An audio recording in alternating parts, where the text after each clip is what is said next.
화성시 을선거구 국회의원 예비후보자 후보 안내 설명회에 참석해 주셔서 감사합니다. 잠시 이제 먼저 양해 말씀 드리면요. 오늘 저희가 책자가 좀 한정되어 있기 때문에 저희가 이 정상 예비후보자를 위한 선거선거 안내 책자를 각 이제 예비후보자별로 한 2번씩만 좀 드리게 되었거든요. 수량이 좀 한정되어 있기 때문에 좀 양해를 부탁드리고요. 추가로 더 필요하신 경우에는 중앙선거관리위원회 홈페이지에 자료 공간에서 다운로드 받으셔서 사용하시기를 좀 부탁드리겠습니다. 그리고 오늘 날씨가 좀 많이 추워졌는데요. 저희 안타깝게도 오늘 마치 그 지역에서 그 난방공사가 있다고 하더라고요. 그래서 지금 저희 사무실이 지금 그 온수와 난방 공급이 오늘 좀 제한이 되어서 조금 더 춥게 느껴지실 수 있으실 것 같아요. 그래서 저희가 뒤에 핫팩을 좀 준비했는데요. 필요하시면 핫팩을 좀 사용하시도록 해주시면 될 것 같고요. 그리고 따뜻한 차도 좀 준비되어 있으니까 조금 이게 추우신 분들은 따뜻한 차도 이렇게 가셔서 좀 드시고 하시면 되시겠습니다. 네, 그러면은 저희 안내는 이 정당 예비후보자를 위한 선거사무 안내 책자를 중심으로 해서 좀 설명드리도록 하겠습니다. 나머지 설명은 좀 앉아서 드리도록 하겠습니다.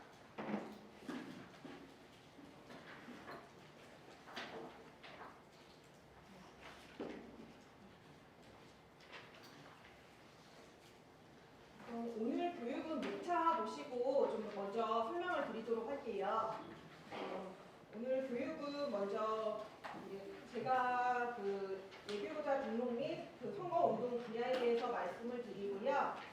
그리고 그 정당선거선거 설치 훈절 저희가 설명드리도록 할 예정입니다. 마지막에 구록 부분의 서식도 한번 같이 좀 말씀드리도록 할 예정이고요. 그리고 제가 한 그 3시 전까지 교육을 좀 실시해서 설명을 드리고 그 이후에 나머지 사항들 후원회를 통한 손해 모금 그리고 선거법 위반행 예방 당소, 선거 여론조사 안내 이 부분들은 저희 화성시 을선거관리위원회 김범철 지도계장님이 이어서 좀 설명드리도록 하겠습니다.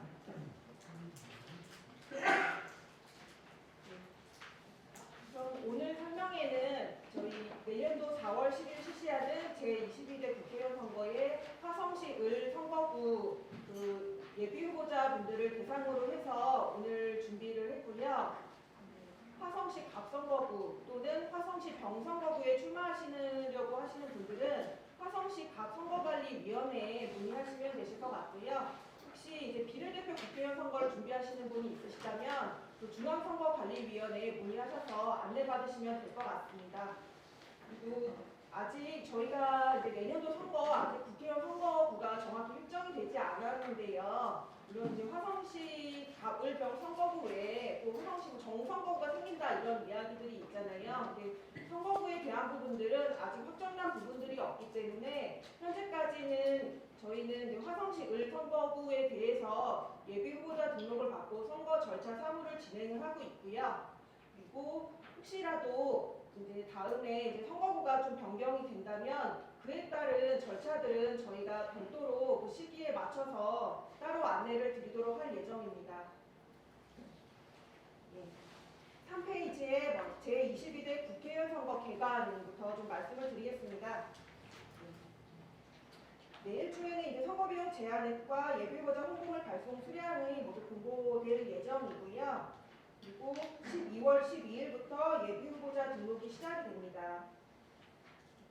그리고 입후보 제한직 및 선거사무 관계자가 되고자 하는 사람의 경우에는 선거 일정 90일인 내년 1월 11일까지 사직을 하도록 되어 있습니다. 그리고 3월 21일, 3월 22일 날 후보자 등록이 신청이 되고요. 그리고 3월 28일부터 4월 9일까지가 선거운동기간, 그리고 4월 5일날 4월 6일에 사전투표가 진행이 될 예정입니다. 본 선거일은 4월 11일이고요. 그날 투표와 개표가 진행이 될 예정에 있습니다. 그리고 기타금 반환 및 정치자금 수입 지출 보고서 제출이 5월 10일까지 있고 또 선거비용 보전 청구도 4월 22일까지 하도록 되어 있습니다. 네. 자세한 일정은 141페이지에 제22대 국회의원 선거 세부 일정표를 나중에 좀 참고해 주시기를 부탁드리겠습니다. 네. 다음 4페이지 보시겠습니다. 선거일은 2024년 4월 10일이고요.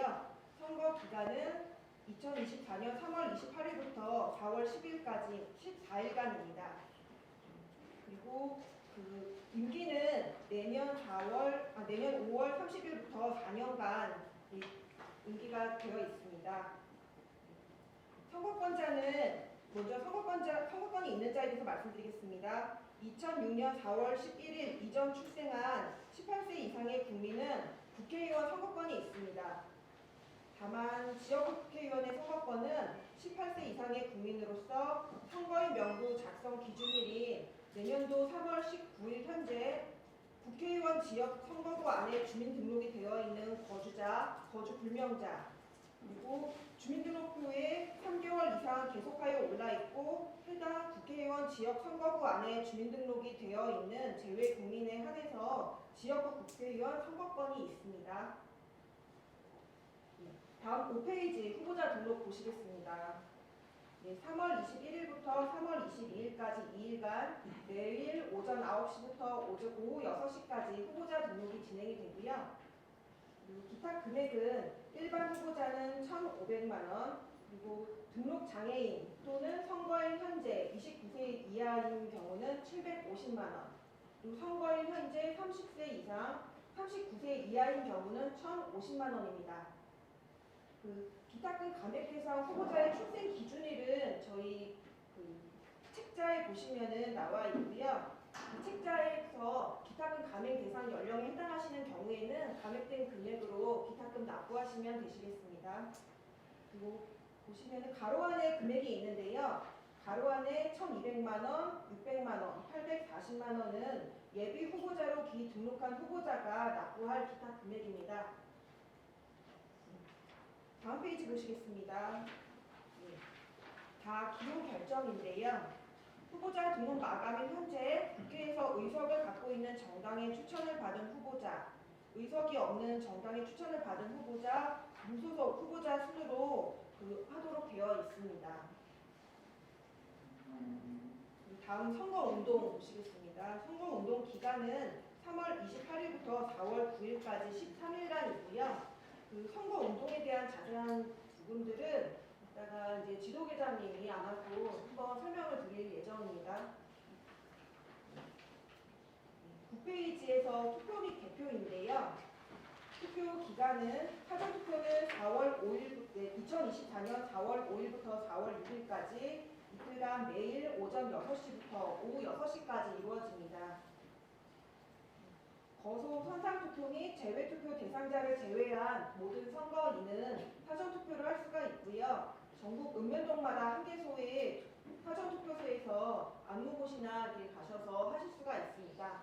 화성시 을 지역에서는 각동 행정복지센터에 사전투표소를 설치할 예정이 있습니다. 국회의원 선거에서 관내 선거인의 구분은 저희 화성 지역 같은 경우는 화성시 가불병 선거구를 기준으로 해서 국회의원 선거구를 기준으로 해서 관내 선거인을 나눌 예정이 있습니다.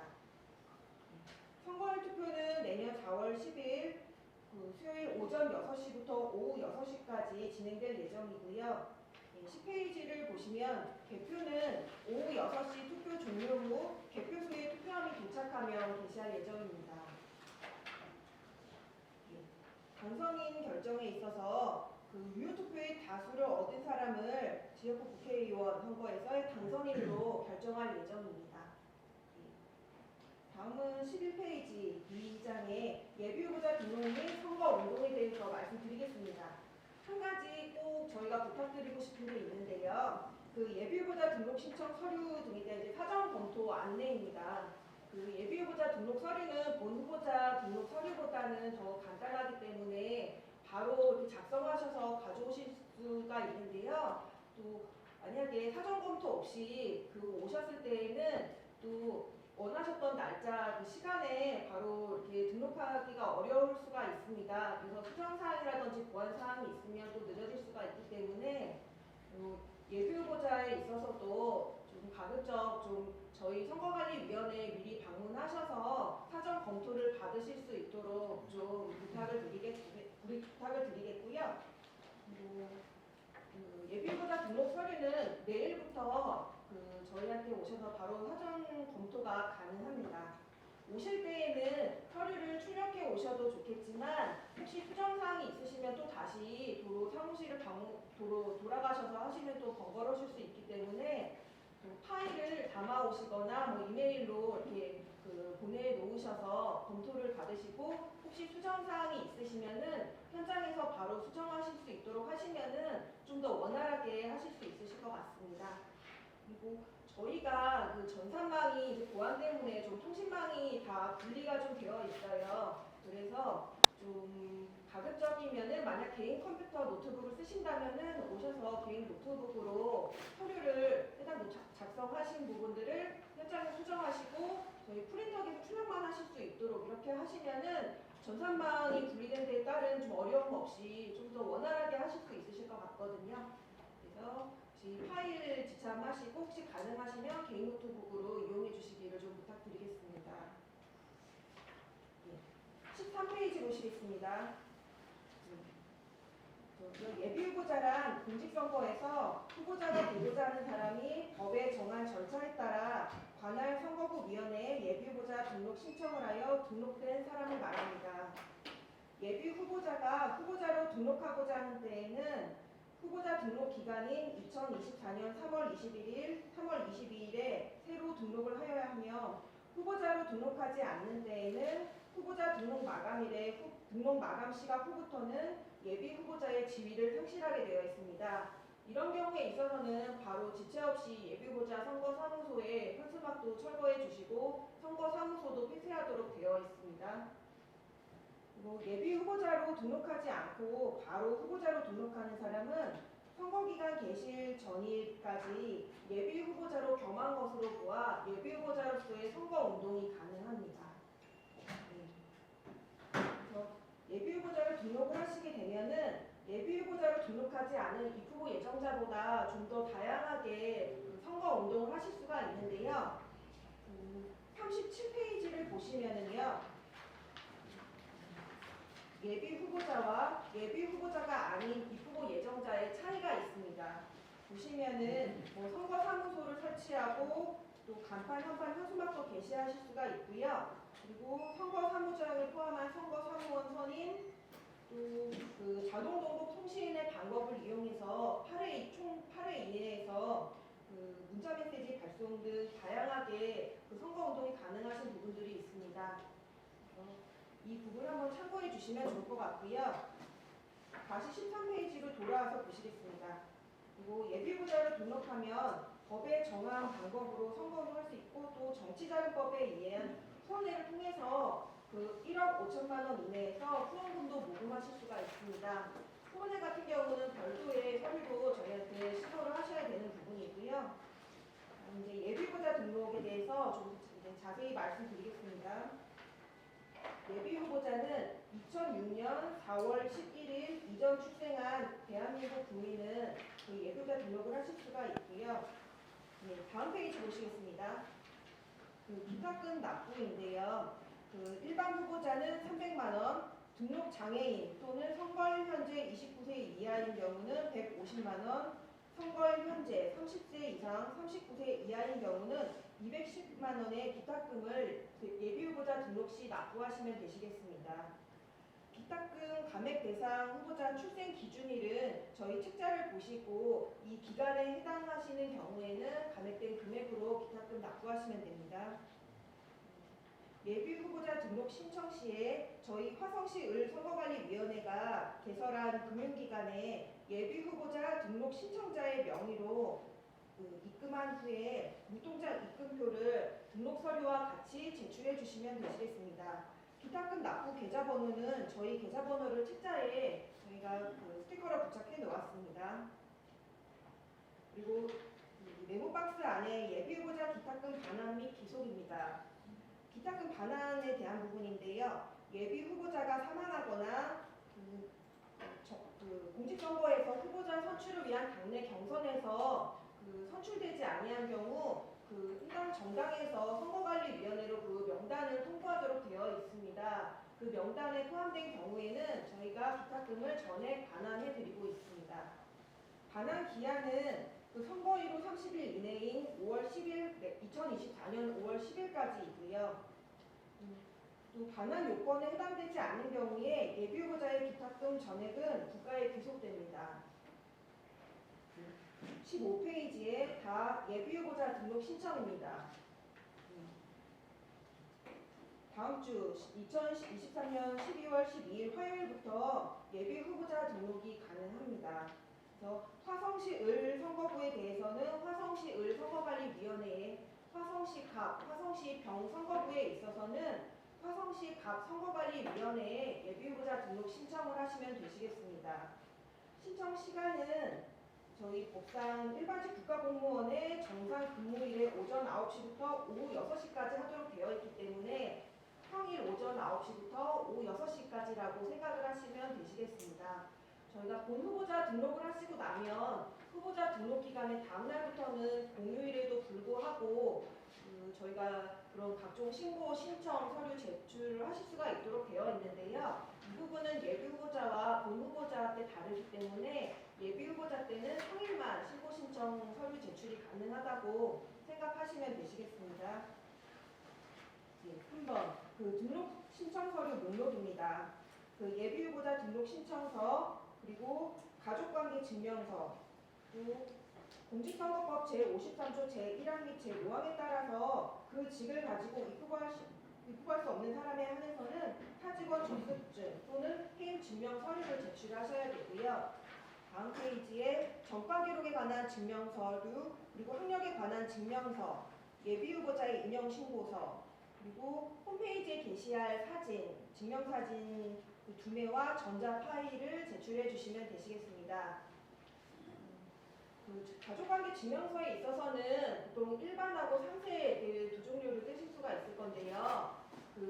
반드시 가족관계 증명서는 상세 증명서로 발급받아 주시고요. 일반과 상세의 차이는 일반은 생존한 현재 혼인 중에 자녀에 관한 사항만 가족관계 증명서에 표기가 되지만 상세 증명서에는 모든 자녀에 관한 사항이 표기되기 때문에 저희가 상세 증명서로 받고 있습니다. 일반 증명서로 떼우시면 다시 발급받으실 수가 있기 때문에 꼭 유의해 주시고요. 그리고 예비후보자 등록 시 제출한 피선거권에 관한 증명서류, 전과기록에 관한 증명서류, 학력에 관한 증명서는 후보자 등록 시 제출하지 않으실 수가 있습니다. 다만 변경사항이 있는 경우에는 후보자 등록을 신청하는 데에 추가하거나 보완하시면 되시고요. 그리고 전과기록은 선거기간 개시일 전 150일인 2023년 10월 30일 이후에 발급받은 범죄 경력 조회 회고서만 유효하도록 되어 있습니다. 그리고 예비 후보자의 전과 기록 및 학력에 관한 서류는 후보자 등록 신청 개시일 전일까지는 모두 외부의 중앙선거관리위원회 홈페이지를 통해서 외부에 공개됩니다.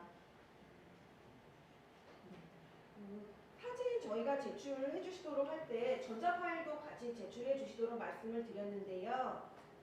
사진 같은 경우는 저희한테 스캔본만 주시게 되면은 이게 아무래도 해상도라든지 이런 게 좀 떨어질 수가 있어요. 그래서 외부에 공개되는 사진이기 때문에 또 이제 사진관에서 원본 파일 받으셔서 저희한테 제출해 주시면 좀 더 이렇게 선명한 사진으로 올라갈 수가 있을 것 같습니다. 다시 1. 예비후보자 등록신청 첨부서류 준비입니다. 예. 가족관계 증명서, 아까 말씀드렸듯이 상세 증명서로 발급해 주시고요. 그리고 사직 해임 증명서류 발급입니다. 21페이지에 보시면은 공직선거법 제53조에 따른 53조 제1항 및 제5항에 따른 입후보 제한되는 공무원 등이 있습니다. 이 부분에 대해서는 21페이지 네모 박스를 좀 참조해 주시고요. 우선 이제 국가공무원과 지방공무원 그리고 이제 각급 선거관리위원회 위원 뭐 교육위원회 교육위원, 그리고 다른 법령의 규정에 의하여 공무원의 신분을 가진 사람, 또 뭐 정부가 100분의 50 이상의 지분을 가지고 있는 기관의 상근 임원, 그리고 농수 축협 산림조합의 상근 임원과 이들 조합의 중앙회장, 지방공사와 지방공단의 상근 임원, 그리고 정당의 당원이 될 수 없는 사립학교 교원, 중앙선거관리위원회 규칙, 예로 정하는 언론인 등 입후보 제한이 되는 공무원 등이 있습니다. 그래서 한번 확인해 주시고, 이분들 같은 경우는 그 선거 일정 90일인 2024년 1월 11일까지 그 직을 사직해야 합니다. 예. 이 부분에 대해서는 혹시 입후보 제한직에 제한되는 공무원에 해당되시는 경우에 이분들이 이제 선거일정 90일 전에 예비후보자 등록을 하시려는 경우도 있을 수가 있잖아요. 그 경우에는 선거일정 90일 이전이라도 예비후보자 등록 신청 전까지는 사직을 하셔야 합니다. 아마 이제 국회의원은 그 직을 가지고 현직으로 입후보할 수가 있도록 되어 있습니다. 17페이지 보시겠습니다. 범죄경력 조회 신청 및 전과기록 증명에 관한 제출서 작성입니다. 2023년 10월 30일부터 이제 그 발급하신 서류로 이렇게 해주시고요. 타 전과기록 증명에 관한 제출서 작성 부분에 보시면 동그라미가 있는데요. 범죄경력 조회 회고서는 공직선거 후보자용으로 발급된 회고서를 제출하여야 하며 반드시 범죄경력 조회 회고서에 있는 내용을 그대로 가감없이 기재해 주시면 되시겠습니다. 다음 4번의 정규학력 증명에 관한 제출서 작성 및 최종학력 증명서의 발급입니다. 최종학력 증명 서류에 따라서 정확히 제출해 주셔야 되고요. 최종학력 증명서는 예비후보자 홍보물, 선거 벽보, 선거 공보 및 후보자가 운영하는 인터넷 홈페이지에 게재하였거나 게재하고자 하는 학력 중에서 국내 정규 학력의 경우 최종 학력 증명서를 제출해 주시면 되고, 국내 정규 학력에 준하는 외국의 교육기관에서 이수한 학력의 경우 예비후보자 홍보물 등에 게재하였거나 게재하고자 하는 학력의 각 증명서 모두를 제출해 주시면 됩니다. 그래서 국내 정규 학력은 최종 학력 하나만 제출해 주시면 되시는데요. 외국 교육기관 학력 같은 경우는 여러 개인 경우 모두 게재하고자 하는 모든 외국 학력을 다 서류를 제출해 주셔야 게재가 가능합니다. 외국 학력에 대해서는 그 유의사항을 보시면요. 18페이지의 유의사항을 보시면요. 그 외국의 교육기관에서 이수한 학력을 게재하는 경우에는 그 교육 과정명, 수학기간 및 학위를 취득한 때의 취득 학위명을 기재하지 않으면 공직선거법 제250조에 따라 허위사실 공표죄로 처벌받으실 수가 있습니다. 이 부분 유의해 주시기를 부탁드리고요. 그리고 그 유의사항의 두 번째 네모 보시면은요. 학력은 정규 학력에 관한 최종 학력의 출신 학교명 또는 국내 정규 학력에 준하는 외국의 교육기관에서 이수한 학교명, 졸업, 수료, 중퇴 당시 학교명과 중퇴한 경우에는 또 수학기간을 기재하도록 되어 있습니다. 만약에 이제 학교명이 개명된 경우가 있을 수가 있는데요. 이 경우는 졸업, 수료 당시 학교명을 기재해 주셔야 되고, 다만 가로 안에 현재 학교명을 또 기재하실 수는 있습니다. 19페이지 유의사항 보시면은 네모 보시면은요. 정규 학력이 있는 사람은 독학 또는 무학으로 기재하실 수가 없습니다. 다만 학력 기재를 원하지 않는 경우에는 예비후보자 등록 신청서의 학력란을 이기재로 기재하실 수 있습니다. 다음 다시 이 등록 무효 사유입니다. 등록 무효 사유는 첫 번째, 피선거권이 없는 것이 발견된 때, 그리고 20페이지에 보시면요. 이건 전과기록에 관한 증명서류를 제출하지 않은 것이 발견된 때, 3. 공직선거법 제50조 제1항 및 제5항에 따라 그 직을 가지고 입후보할 수 없는 사람이 등록된 것이 발견된 때, 4.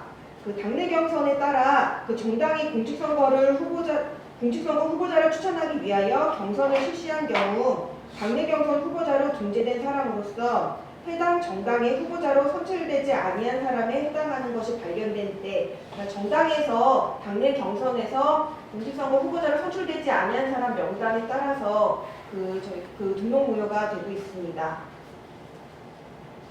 그리고 5번째, 다른 법률에 따라 공모 담임이 제한되는 사람이나 후보자가 될 수 없는 사람에 해당되는 것이 발견될 때, 6. 예비후보자가 같은 선거에 다른 선거구나 다른 선거에 예비후보자로 등록된 때 그 등록은 모두 무효로 하도록 되어 있습니다. 만약 화성시 을선거구에 예비후보자로 등록하셨는데 조금 이제 마음이 변경이 되셔서 화성시 병선거구에 출마를 하시려고 이제 하셨다면 화성시 을선거구 예비후보자를 사퇴하시고 화성시 병선거구에 등록을 하시면 되시겠습니다. 네. 19페이지에 피선거권이 없는 사람 공직선거법 제19조에 따른 부분들이 있는데요. 그래서 이제 간략하게 말씀드리면 이제 선거범, 정치자금법 제49조 및 제49조에 규정된 죄를 범한 사람 또는 대통령, 국회의원, 지방의원, 지방자치단체의 장으로서 재임 중의 직무와 관련하여 형법 제129조 내지 제132조 특정 범죄, 가중처벌 등에 관한 법률 제3조에 규정된 죄를 범한 사람으로서 100만 원 이상의 벌금형의 선고를 받고 그 형이 확정된 후 5년, 형의 집행유예를 선고받고 그 형이 확정된 후 10년, 징역형의 선고를 받고 그 집행을 받지 아니하기로 확정된 후 또는 그 형의 집행이 종료되거나 면제된 후 10년의 기간이 경과되지 아니한 사람은 피선거권이 없습니다.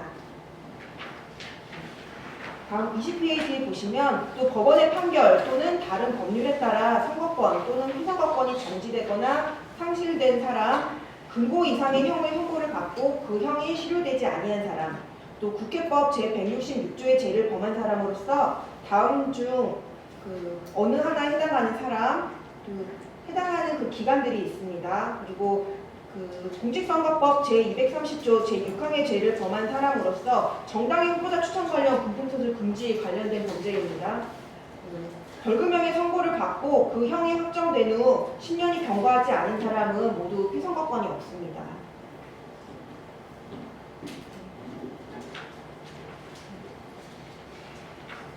이 부분들 이제 저희 21페이지까지 설명드렸고요. 다음에 22페이지입니다.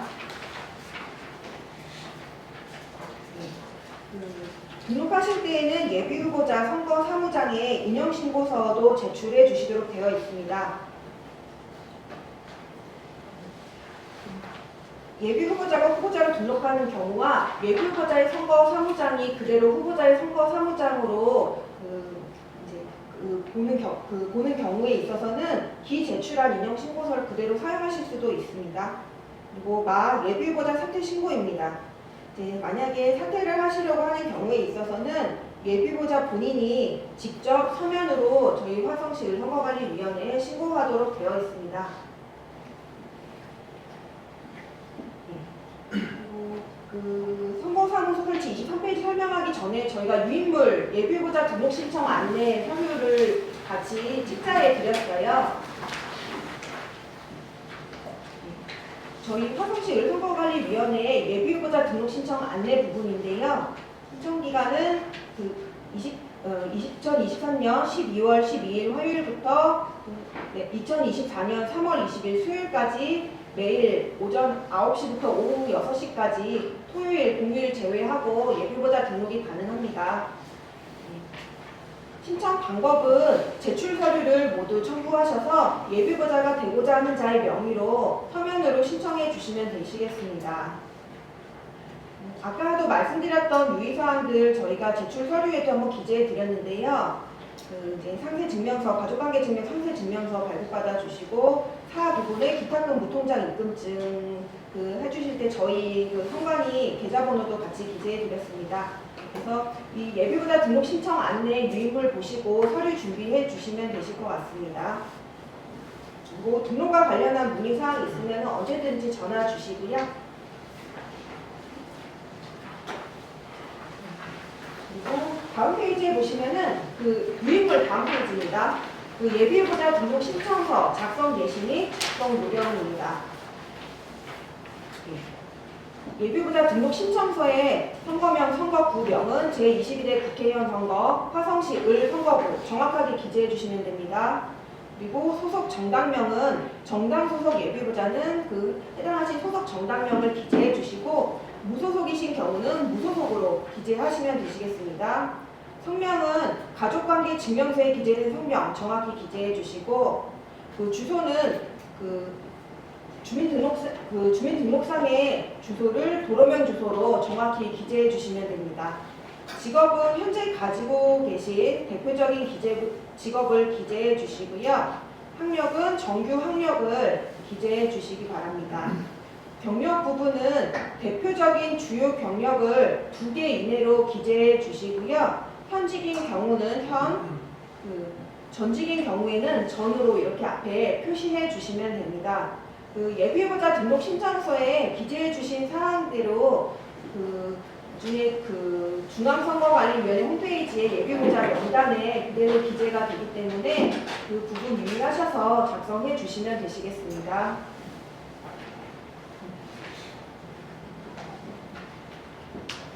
뒷장에 작성 요령도 한번 읽어봐 주시고요.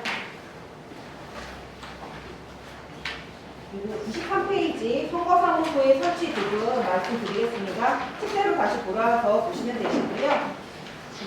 선거사무소 설치 같은 경우는 사실 임의 규정이기 때문에 선거사무소를 설치하지 않는다고 해서 반드시 설치해야만 되는 그런 것은 아닙니다. 다만 예비후보자 또는 후보자가 선거사무소를 설치하지 않는 경우 선거사무 관계자, 선거사무장 또는 선거사무원을 선임하실 수가 없으세요. 그렇기 때문에 선거사무 관계자, 선거사무장이나 선거사무원을 선임하시려는 경우에는 선거사무소를 설치하셔야 되고요. 만약에 별도의 사무실을 두지 않는 경우는 자택으로 선거사무소를 설치하실 수도 있을 겁니다. 그리고 한 가지 좀 이렇게 유의해 주셔야 되는 부분은 이제 선거사무소를 설치하시려고 하시면 선거사무소에 현수막을 설치를 하시잖아요. 근데 이제 만약에 내일 아침에 선거사무소를 설치 신고를 하시겠다 하시면은 현수막을 선거사무소 설치 신고서를 제출하시기도 전에 업체에서 달아버리는 경우가 있을 수가 있어요. 근데 선거사무소 현수막은 저희 선거관리위원회에 선거사무소 설치 신고서가 제출이 된 때에 가능한 부분이시기 때문에 꼭 선거사무소 설치 신고서를 제출해 주신 다음에 선거사무소 현수막, 간판 현수막 게시하실 수 있도록 이렇게 꼭 해주시기 바랍니다.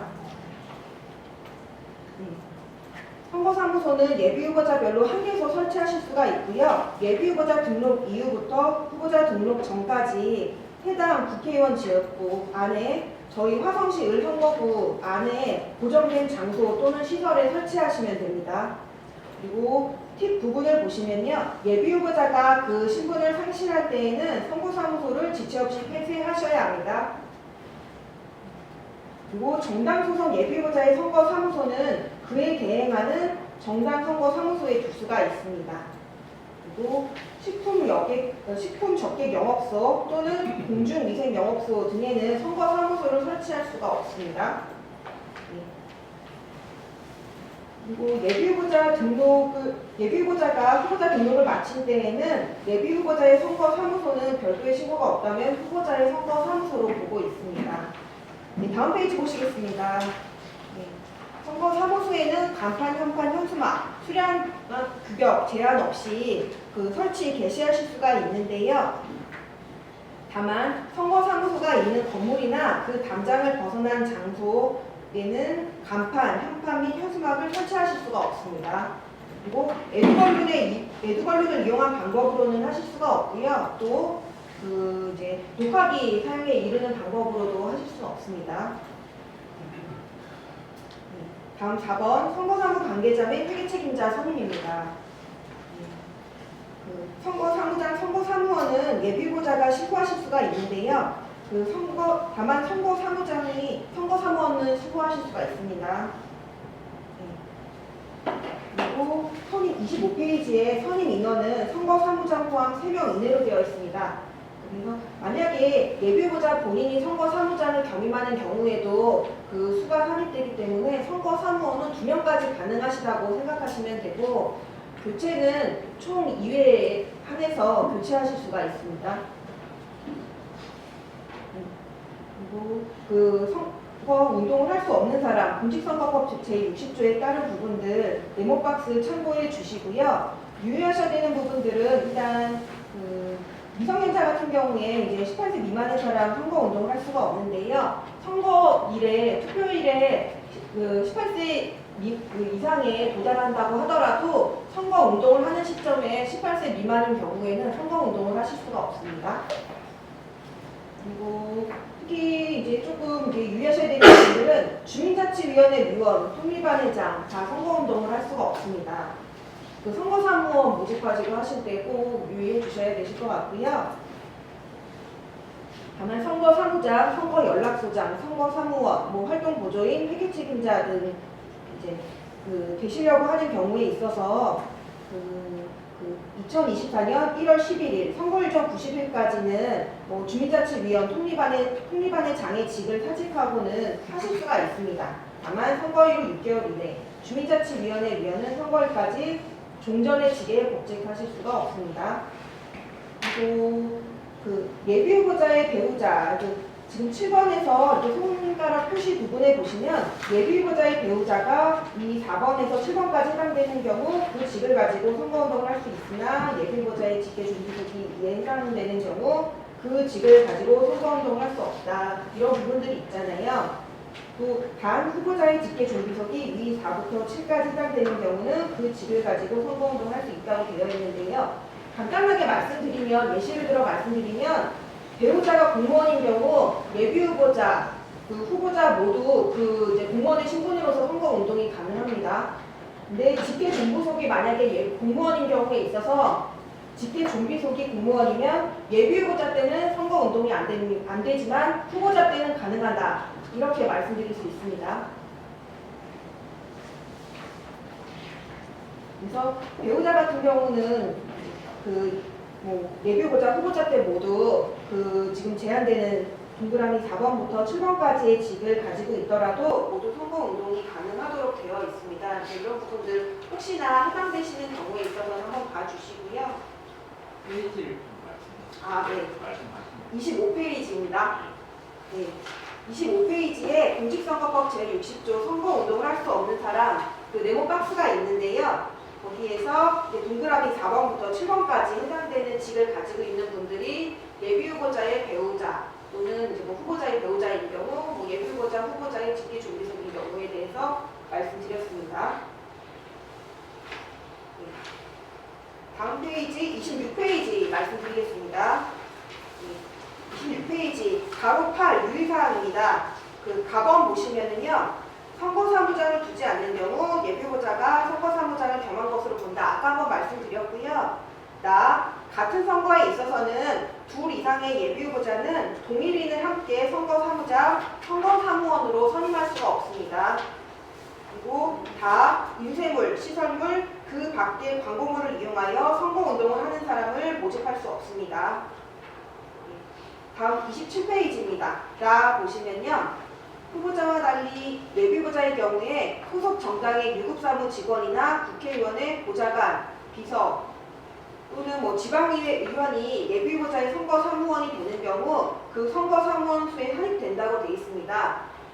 본 선거에 있어서는 국회의원, 보좌관, 지방의회 의원 모두 이제 선거사무원 숫자에 산입되지 않고 선거사무원을 할 수가 있는데요. 예비후보자는 그런 규정이 없기 때문에 만약에 지방의회 의원이 예비후보자의 선거사무원이 된다면은 그 숫자에 산입이 된다 이렇게 생각하시면 됩니다. 예비후보자가 아닌 후보자로서 신고한 선거사무장 등에게 후보자 등록 신청 개시일부터 선거기간 개시일 전일까지는 수당과 실비를 지급하실 수 없습니다. 다음 표지교부 신청입니다.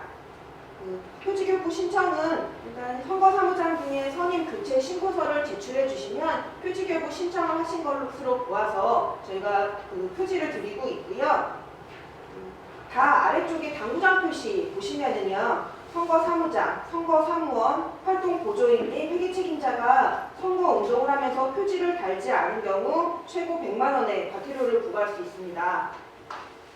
그래서 선거운동을 하는 경우에 있어서는 저희 선거관리위원회가 배부해 드리는 표차를 목걸이에 걸고 선거운동을 하실 수 있도록 그렇게 부탁드리겠습니다. 혹시라도 분실하신 경우에는 표지 분실에 따른 재교부 신청을 해주시면 되시고요. 다음 회계 책임자 선임 신고입니다. 회계 책임자는 한 명을 선거 운동할 수 있는 사람을 중에서 한 명을 선임하도록 되어 있고요. 예비후보자 등록 신청하실 때 회계 책임자도 선임하도록 되어 있기 때문에 예비후보자 등록 신청 서류와 회계 책임자 선임 신고서를 같이 제출하시면 되시겠습니다. 그리고 회계 책임자 선임하실 때는 계좌도 하나 개설하셔야 되시는데요. 아마 회계 책임자를 또 교체하시는 경우가 생길 수도 있잖아요. 그렇기 때문에 예비후보자 본인 명의의 계좌를 개설하셔서 하시면 아마 편하실 것 같습니다. 예비후보자 등록 신청하실 때 예비후보자 등록 신청 서류만 가져오시는 게 아니고 또 회계 책임자 선임 신고서도 같이 제출하셔야 되시고요. 예비후보자와 선거사무장, 회계 책임자 겸임해서 하실 수는 있습니다. 근데 겸임하시는 경우에 있어서도 회계 책임자 겸임 신고서 저희한테 제출해 주시도록 되어 있으세요. 예비후보자 등록은 하시는데 회계 책임자를 신고하지 않으셔서 또는 신고를 늦게 하셔서 회피하는 경우에 있어서 최고 200만 원의 과태료를 부과하도록 되어 있습니다. 다음 28페이지 보시겠습니다. 회계 책임자 선임 관련 순서는 회계 책임자 선임 신고서, 취임 동의서, 그리고 회계 책임자를 본인이 하지 않으시고 다른 사람을 신고하시는 경우는 선거비용 지출액 약정서, 그리고 통장 사본 이렇게 제출해 주시면 되시겠습니다. 예금계좌는 하나를 개설하셔서 하나의 계좌를 수입용 지출용으로 사용하시면 되시고 보통 다 그렇게 하시고 계세요. 다음 43페이지로 이동하시겠습니다.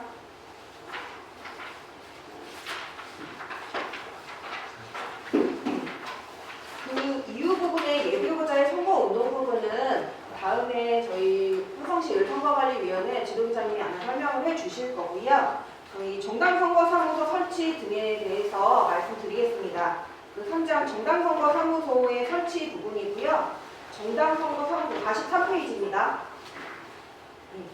정당선거사무소는 이번 제21대 국회의원 선거에 관해서 정당에 관한 모든 사무를 보기 위해서 설치하는 곳이고요. 당원 집회 신고, 또 구시군 및 읍면동 선거관리위원회 위원 추천 등의 업무를 하실 수 있습니다.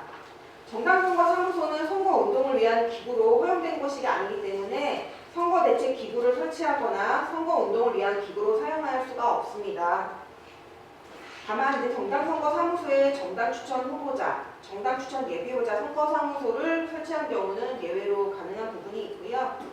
예비후보자 등록 시점과 마찬가지로 12월 12일부터 정당선거사무소 설치 신고가 가능합니다. 화성시의 경우에 있어서는 국회의원 지역구마다 한 개소, 화성시갑, 화성시을, 화성시평 지역구마다 한 개소가 가능하기 때문에 화성시을 지역의 정당선거사무소는 저희 화성시을 선거관리위원회에 설치 신고를 해주시면 되시고요. 44페이지에 유사한 세 번째 네모 보시면은 만약 정당선거사무소를 화성시 지역에 하나만 설치하시겠다고 하신다면 저희 화성시 지역의 정당선거는 해당 정당선거사무소에서 모두 처리하겠다는 뜻을 밝혀서 하나만 신고하시는 부분도 가능합니다.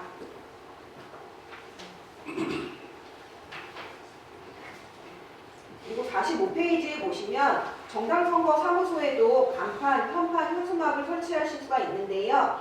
게재 내용들은 유의사항 네모 보시면, 두 번째 네모 보시면은요. 정당의 홍보에 필요한 사항을 게재할 수 있으므로 후보자, 입후보 예정자를 포함해서 성명, 사진 또는 성명을 유추하실 수 있는 내용을 게재하거나 후보자를 지지 추천하거나 반대하는 내용 등 후보자를 홍보하는 사항 또는 또는 특정 후보자, 후보 예정자를 포함해서 선거운동에 이를 수 있는 내용은 게재하실 수가 없습니다. 즉 정당선거사무소의 간판형판 현수막은 정당 홍보에 필요한 사항만 게재하실 수 있다고 생각하시면 되시겠습니다. 그리고 정당선거사무소 설치 신고하실 때에는 정당선거사무소장 당원 중에서 한 명을 선임하셔서 기재하시도록 되어 있고요. 혹시라도 정당선거사무소장을 교체하시는 경우에는 그때마다 지체 없이 변경 신고하셔야 합니다. 다음 46페이지에 보시면은요, 정당선거사무소도 정당선거사무소 설치 신고하실 때 반드시 회계 책임자를 선임하셔서 신고하셔야 합니다. 다음은 95페이지로 이동하도록 하겠습니다. 정당선거사무소에 대한 부분들은 모두 설명드렸고요. 95페이지 부록 부분입니다. 부록에서 첫 번째 일정별 주요 신고 신청 제출 사항 목록 한번 참고를 해 주시고요. 그리고 96페이지, 97페이지에 예비후보자 등록 신청 후 작성 예시 및 작성 요령은 저희가 아까 저희 화성시 선거관리위원회에서 드렸던 유인물로 한번 설명드렸습니다.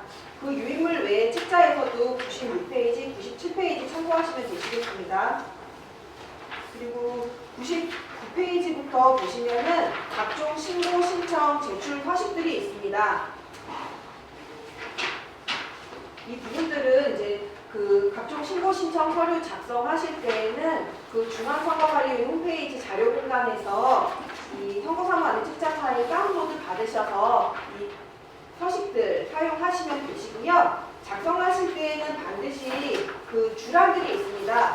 보시면은 각 서식마다 주란들이 있는데요. 이 부분들을 좀 자세하게 읽으시고서 좀 작성을 해 주시기를 부탁을 드리겠습니다. 이 주란들이 좀 자세하게 각 서식별로 다 이렇게 기재가 되어 있습니다. 저희가 아까 설명드렸던 내용들이 또 기재되어 있는 부분들이 있어서 반복해서 읽어드리지는 않으려고 하고요. 다만 이 서식들을 작성하실 때 한 번씩 꼭 읽어봐 주시기를 부탁을 드리겠습니다. 그래서 예비후보자 등록 신청서 그리고 경찰서에 제출하시는 102페이지입니다. 102페이지의 범죄 경력 조회 신청서는 경찰서에 제출하셔서 신청하시면 되시고요. 그리고 102페이지 전과기록 증명에 관한 제출서 보시면은 주란 공직선거 후보자용으로 발급된 회고서를 제출해 주셔야 되고요. 전과기록 주 2에 보시면 전과기록은 선거기간 개시일 전 150일 이후인 2023년 10월 30일 이후에 발급받은 범죄 경력 조회 회고서에 의해서 작성해 주시면 되시겠습니다. 정규 학력 증명에 관한 제출서 103페이지에 서식이 있고요. 104페이지 아까 설명드렸던 부분들인데 주란 한번 읽어봐 주시면 되시겠습니다. 105페이지는 인용신고서 그리고 106페이지 예비후보자 사진 신고서 다 서식이 있습니다. 그리고 107페이지 107페이지에 선거사무소 설치 변경 신고서 있습니다. 선거사무소 설치 변경 신고 하실 때 조금 누락하시는 부분들이 전화번호 기재하시는 게 누락되시는 경우들도 있고요. 그리고 이제 개인 핸드폰 번호 적으시는 경우들 있으세요. 사무소에 아직 전화번호가 없어서 개인 핸드폰 번호 기재하시는데 여기에 기재하시는 주소, 전화번호 다 외부에 공개됩니다. 그래서 중앙선거관리위원회 홈페이지에서 다 공개되기 때문에 혹시라도 전화번호 기재하시는 경우는 외부에 공개되는 전화번호다라면은 기재해 주시는데 만약에 개인정보라 그런 부분이 좀 어려우시면 기재하시지 않고 해주시는데 연락은 필요하거든요. 선거사무소 연락처를 요청하시는 분들이 꽤 많으세요. 그래서 일반 전화 또는 외부용 휴대전화든 이런 연락처는 좀 기재를 부탁을 드리겠습니다. 108페이지 선거사무장, 선거사무원, 활동보조인, 배우자 등의 선임, 해임, 교체 신고서입니다. 109페이지의 주란 좀 설명드릴게요. 주 1번 보시면은요. 이제 구분란에는 선거사무장, 선거사무원, 배우자, 뭐 직계 존속, 직계 비속 등으로 나누어서 신고하실 수가 있는데요. 여기서 배우자 또는 뭐 이렇게 직계 존속, 직계 비속 다 명함 배부를 위해서 신고하시는 부분들이고요. 그리고 예비후자가 지정한 사람이라고 되어 있는 부분들은 배우자가 없으신 경우에 있어서 배우자 대신에 명함을 독립배부하실 수 있는 그런 지정한 사람입니다. 그리고 주 2번 보시면은요, 지금 배우자나 직계 존속, 직계 비속 또는 예비후자가 지정한 사람, 선거 사무장 모두 예비후보자만 선임하실 수가 있으신데요. 선거 사무원은 선거 사무장이 신고하실 수가 있습니다. 그리고 3번 교체하시는 때에는 교체란에 이미 신고되어 있는 어느 분과 교체하시는 건지 이게 뭐 홍길동과 교체라고 교체하시는 분을 적어주시면 됩니다. 그리고 5번 신고할 인원이 많은 데에는 그 명단을 별도로 뒤에 첨부하실 수가 있고요. 이 경우에 이제 신고하시는 명단이 많아서 두 장이 되는 경우에 있어서는 각쪽 사이에 강인해 주시면 되시겠습니다.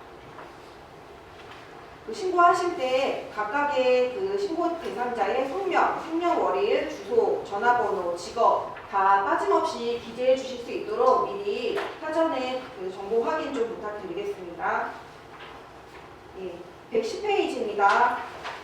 선거 사무장 등의 표지 재교부 신청서에 있고요. 혹시라도 표지를 분실한 경우에 재교부 신청서에 의해서 저희한테 신청하실 수가 있습니다. 이 경우에는 분실자와 선임자 모두 연대 서명을 해야 되기 때문에 분실자도 모두 다 신고 도장 받아주셔야 되고요. 그리고 111페이지 회계책임자 선임, 겸임, 변경 신고서입니다. 회계책임자 신고하실 때 111페이지, 112페이지 더 해서 114페이지까지 서식 참고하시면 되시겠습니다. 예금계좌 신고서는 예금계좌만 별도로 변경하시거나 신고하시는 경우에 쓰시는 거고요. 회계책임자 선임 겸임하시는 경우는 회계책임자 선임 겸임 신고서만 작성해 주시면 되고요.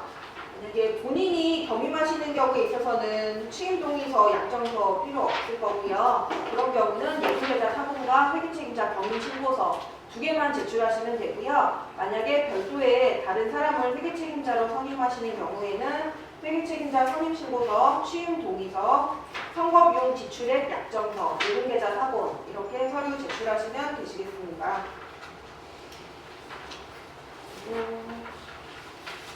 117페이지 예비후보자 홍보물 발송용 봉투. 예비후보자 홍보물 발송에 있어서는 발송용 봉투와 발송용 봉투에 들어가야 되는 사항들이 있어요. 그래서 예비후보자 홍보물 117페이지 보시면은 발송용 봉투 서식에 이 예비후보자 홍보물은 공직선거법 제60조의 3, 제1항, 제4호에 따라 제작한 것입니다. 이렇게 꼭 기재하도록 필수사항들이 있으니까요. 이 서식들에 의해서 문구들 보시고 꼼꼼하게 읽어봐 주시고 작성해 주시고요. 예비후보자 홍보물 처음에 시안 제작하시게 되면은 저희 선거관리위원회 한번 검토 받으시기를 추천드리겠습니다. 그리고 예비후보자 홍보물 발송하시기 전에는 발송일 전 2일까지 저희 화성시 선거관리위원회에 118페이지 예비후보자 홍보물 발송 신고서 서식에 따라서 신고해 주시면 되시겠습니다. 그리고 121페이지에 정당선거사무소 설치 변경 신고서 그리고 122페이지 정당선거사무소 인용 다 서식 있으니까요. 참고해 주시면 되시겠습니다. 제가 설명드릴 부분들은 현재까지 다 설명드렸고요. 이제 조금 한 가지 마지막으로 하나 유의사항 말씀드릴 부분은 이제 개인정보보호법이 예전과 다르게 점점 더 강화되고 있습니다. 그래서 문자메시지 발송이라든지 또 선거운동을 하시는 데 있어서 개인정보 보호 관련된 부분들, 개인정보보호법 꼭 준수해 주시기를 부탁을 드리고요. 또 이제 작년부터 시작됐던 것 같은데요. 선거사무 관계자 고용하실 때 근로기준법이라든지 이런 부분들도 좀 이렇게 숙지하셔서 보통 이제 예전과는 다르게 고용산재보험, 선거사무 관계자도 고용산재보험에 가입하시도록 이렇게 되어 있습니다. 그래서 고용산재보험 관련해서는 근로복지공단에 문의하셔서 좀 상담 받으시면 되실 것 같습니다. 이런 부분들 저희가 일괄적인 사항들이라 저희가 안내드렸고요. 이상으로 저희 설명은 마치고요. 나머지 부분들은 저희 화성시 을선거관리위원회 김범철 지도계장님이 설명드리도록 하겠습니다. 잠시 안내 말씀드리겠습니다. 이 등록 신청 안내 유인물에 보시면 문의전화가 저희가 374-1337을 대표보는데요. 예비후보자 등록 관련해서는 374-1338로 하시면 제가 직통으로 받으니까 8로 기재를 해주시면 감사하겠습니다. 그리고 지금 등록 두 분 안 하신 것 같은데 뒤에서 등록해 주시고요. 이 유인물 안 받으신 분들 계실 거예요. 이 뒤에 여부 있으니까 받으시면 될 것 같습니다.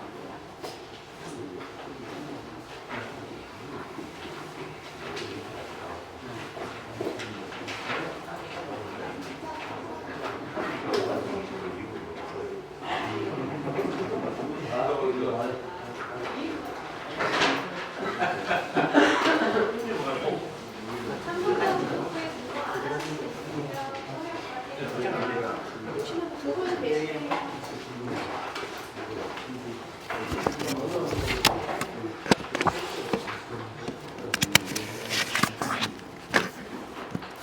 이어서 계속 하겠습니다. 예. 인사드릴게요. 저는 화성시 을 선관위 지도계장을 맡고 있는 김범철입니다.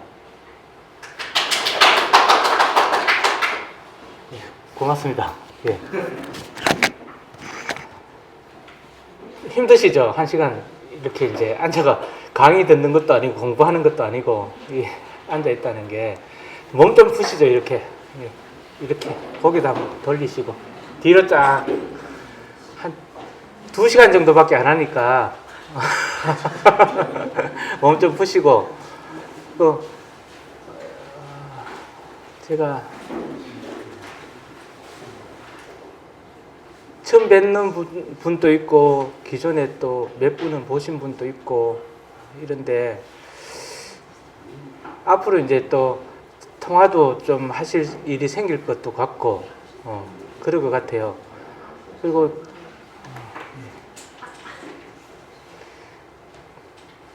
다 아시는 분들입니까? 여기 옆에 계시는 분들. 너무 이게 적대감이 흘러가지고 분위기가 전투적인 분위기가 아닌데 이게 저는 이제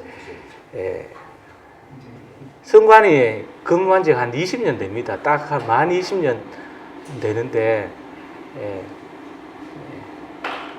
나이가 이제 그만큼 많이 먹었다는 이야기죠.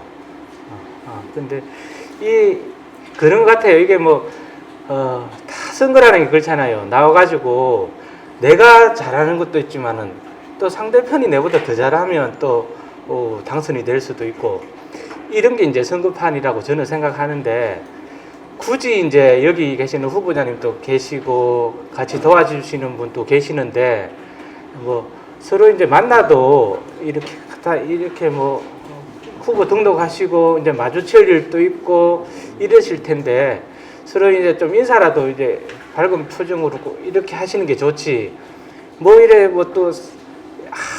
잘못된 거 없나 이렇게 감시의 눈초리로 이렇게 보면 서로 기분만 나쁘고 아침부터 그래 좀 도와가면서 하는 것도 괜찮은 것 같아요. 그렇다고 해가지고 당선되실 분이 안 되는 것도 아니고 그렇다고 되게 그것도 없잖아요. 원수진 일이 아니잖아요. 이런 게 그러니까 끝나도 이제 좀 또 길에 만나더라도 이제 반갑게 인사할 수도 있는 게 사람 사는 게 아닙니까? 그러니까 그런 말씀을 한번 드리고 싶습니다. 제가 설명드릴 부분은 이렇게 이제 요거 다 지금 한 장씩 나눠드렸죠. 한번 보십시오. 유인물에 예비 후보자가 알아야 할 사항 요약이라고.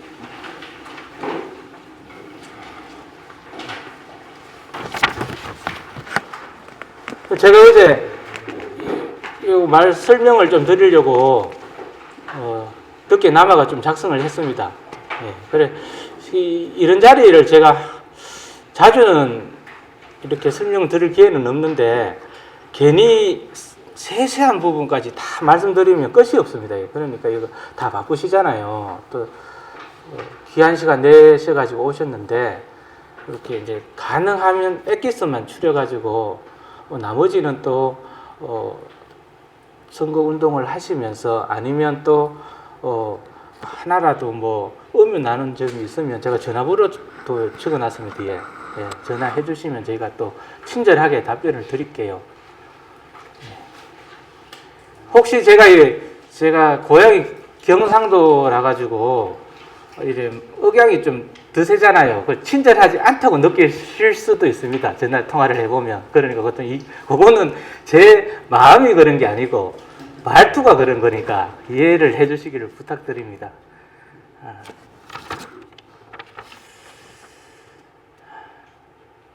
그래도 여전히 분위기가 어색하네요.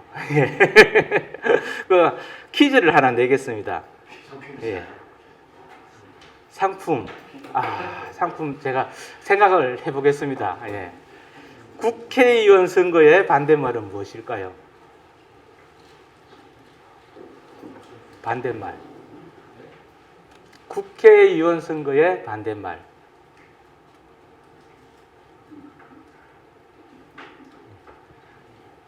상품 예 유치합니다.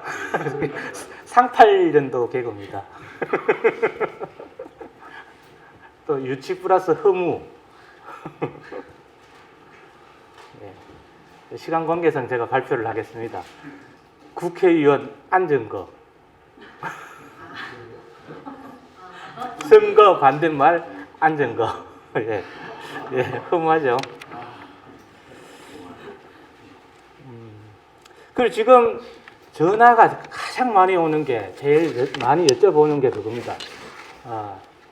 현수막하고 후보자님이 아침에 나와가지고 피켓을 이제 시위를 하는데 이게 선거법에 위반되는지 안 되는지 요걸 많이 물어보세요. 제일 많습니다. 지금 선거법이 이번에 이제 풀려가지고 현수막을 기존에는 못 걸게 했습니다. 거리에. 근데 이게 이제 저희도 이제 속 사정은 있는 그대로 말씀을 드리면 처음 이게 풀어놨다 보니까 그전에는 이게 금지가 되다 보니 이런 질의가 없었습니다. 하니까 처음 겪는 일이다 보니까 이게 선거법이 위반된다 아닌다 이렇게 내부적으로 의견이 분분합니다.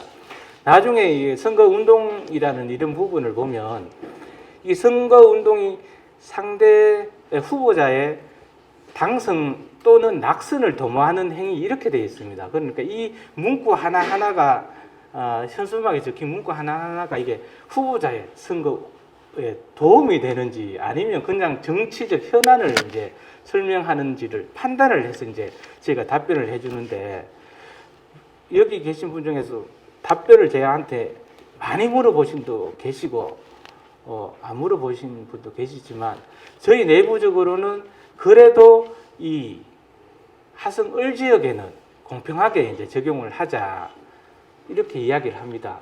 근데 이제 제 경험상 말씀을 드리면 이게 이제 후보자끼리 이제 서로의 현수막을 보고 여기는 되는데 왜 우리는 안 되느냐? 그럼 문구가 조금이라도 틀린단 말입니다. 같은 문구를 쓸 수는 없잖아요. 근데 그거 확실한 거 한 가지는 말씀드릴게요. 기준을 정할 때는 어느 후보건 더 유리하게 적용하고 어느 후보라고 불리하게 적용하지는 않겠습니다. 그건 명확하게 약속을 드릴 수 있고요. 또 어떤 분들은 여기 수원이나 용인에 가깝다 보니까 다른 지역에 있는 걸 이제 현수막 사진이나 피켓이나 복장이나 이런 걸 사진을 찍어서 저희한테 이제 이게 가능한지 안 한지 이걸 여쭤보시는 분도 계시는데 저는 최대한 그 지역에서 전화가 와서 위반되지 않는다고 했을 때는 제가 도의원에 이제 이게 그렇습니다. 경기도는 워낙 시도가 넓다 보니까 이게 통일적으로 잘 운영하기 힘듭니다. 도의원에 질의를 해서 가능하다면 저희는 무조건 가능한 걸로 가능한 쪽으로 저희는 운영을 하겠습니다. 하성 을 지역은 예. 제가 이 말씀을 왜 드리냐면 문구 하나를 갖다가 다 이렇게 판단을 하기에는 이걸 저희도 입장에 저 상급기관이 이제 경기도 선거관리위원회가 있습니다. 이걸 갖다 하나하나 전화 올 때마다 다 물어보고 답변하고 물어보고 답변하기는 힘듭니다, 사실. 예, 담당자도 한두 명밖에 안 되고 그 과정에서 또 오래 걸립니다. 그렇죠. 여러분 입장에서는 그렇잖아요. 현수막을 당장 내일 만들어야 되는데 그러면 선관위 만들다 보니까 어떤 분은 이런 생각할 수 있어요. 이걸 뭐 선관위에 질의를 해볼까 말까 그냥 다뤄봐도 될까 이러다가 생각하다가 이제 문구가 확정될 시기 내일 달겠다면 오늘 저녁에 이제 그래도 좀 불안해 한번 해보면 선관위에서는 답을 어떻게 하느냐 이거 좀 판단을 해보고 검토를 해보고 답변을 드리겠습니다. 이렇게 이제 대부분 그렇게 답변이 나갑니다. 그럼 언제까지요? 여러분, 우리 내일 달아야 되는데요. 선관위는 내일이 아니잖아요.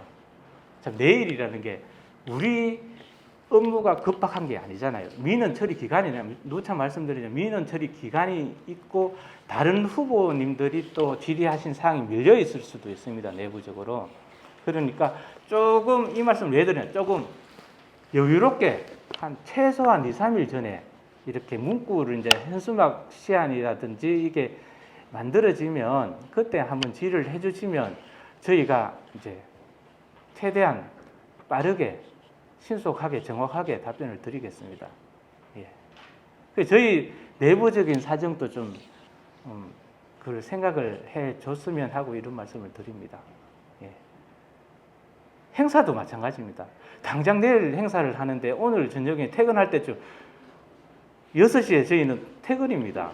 예. 선거 때는 오래 하지만 그래도 지금은 좀 쉬어야죠. 선거 전에는.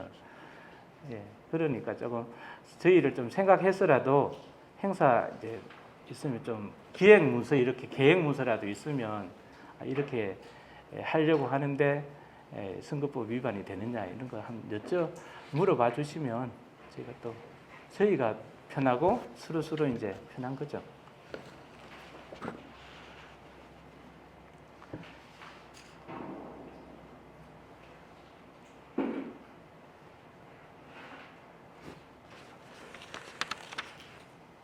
그리고 저희 이제 선관위에서는 혹시 뭐 선거법을 이제 대해서 이제 조사를 받아보신 분도 있게 없었을 것 같네 표정 보니까 아무튼 예, 한 번도 이제 선관위 조사를 안 받아보신 분들이 대부분 같아요.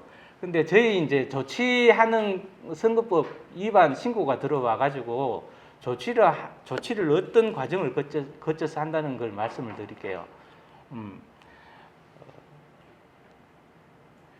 항상 지금 내부적으로 보면 한두 건씩 크고 작은 신고가 들어오긴 들어옵니다. 예. 오늘 아침에도 이제 저희가 또 내부적으로 그렇게 큰 건은 아닌데 예. 대부분 이제 왜 신고를 하냐고 하면 그 부분 대부분 그래요. 자기는 지역 사회를 위해서 대부분 하죠. 정의감이 넘치는 분들이 워낙 많다 보니까. 예. 근데 그 정의감이 한 분만 향해서 있다는 거죠. 그게 문제죠. 한 후보자. 그러니까 어느 분이 될지는 모르겠으나 이제 전날 대충 이해는 하시죠. 어떤 상황이신지. 그러니까 신고를 하는데 신고자가 같은 분만 계속 이제 후보자면 신고를 한다는 거죠. 파파라치 비슷하게. 예. 그런 점도 있다는 거 알아두시고, 저희가 그래서 지금은 제가 아까 말씀드린 20년 됐다고. 처음에는, 제가 처음 들어왔을 때가 2003년도입니다. 그때는, 특히 이제 국회의원 선거는 좀 덜하고, 지방선거 할 때는 이 금품 주고받는 게 많아가지고, 후보자 집 옆에 잠복하고 이런 경우도 많았습니다. 이 밤에 어디 가는가 싶어가지고. 그런 경우도 많아요. 지금은 대부분 그런 큰 건 없고 대부분 몰랐어. 선거법이 워낙 복잡하잖아요. 복잡하다 보니까 이 정도는 괜찮겠지 하고 했는데 이게 선거법이 위반되더라. 이런 게 대부분입니다. 90% 이상입니다. 그러니까 뭐 지금은 이렇게 제가 말씀드리는 건 좀 이제는 선관위 좀 바뀌어야 된다고 생각합니다. 예전하고 분위기가 다르 좀 후보하시는데 선거 업무를 처리하시는데 도움을 주고 모르는 부분이 있으면 우리 전문기관이니까 선거 전문기관이니까 서비스를 해드려야 되는 이런 입장이 이제 앞으로 바뀌어야 된다고 생각하고 바뀔 겁니다. 그러니까 부담을 너무 느끼지 마시고 또 언제라도 전화를 주시면 또 아까 말씀드린 대로 안내를 해드리고 그렇게 하겠습니다. 그 조사는 어떻게 과정이 되느냐? 신고를 하면 저희는 이제 여기도 공공기관이고 이제 공무원들이다 보니까 접수가 되면 일단 저희 내부 시스템이 있습니다. 다 올려야 됩니다. 그러니까 일단 신고가 되면 뭐 우리 선관위에 뭐 저한테 전화해가 뭐 신고가 들어왔는 걸 갖다 또 없게 해달라. 이거는 말도 안 되는 소리입니다. 지금 요즘은. 왜냐하면 다 인터넷으로 올라가고 죄송합니다.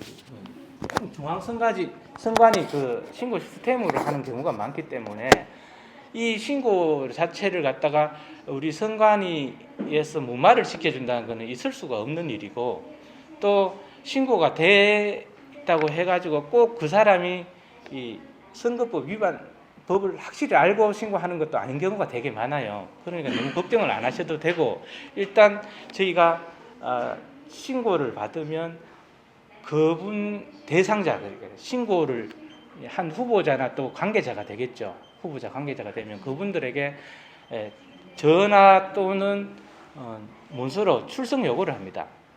그런 이 선거법 272조에 그런 권한이 있습니다. 그래가지고 하시면 거부를 하셔도 되고 거부를 하시면 또 재차 또 요구를 합니다. 출석을 하라고 사무실로 오라고 쉽게 말하면 이제 그게 계속 이제 거부를 하면 이제 그 나름대로 또 과태료가 또 있습니다.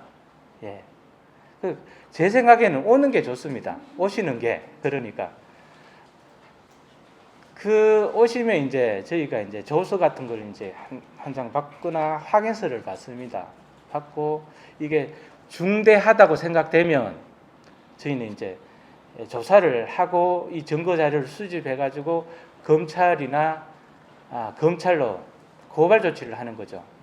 이제 행정기관에서 하는 거랑 이제 똑같습니다. 그러면 이제 이 판단은 수사기관에서 보충으로 수사를 더 해서 하는 경우가 대부분입니다. 더 자료를 더 수집하고 다시 또 부를 겁니다.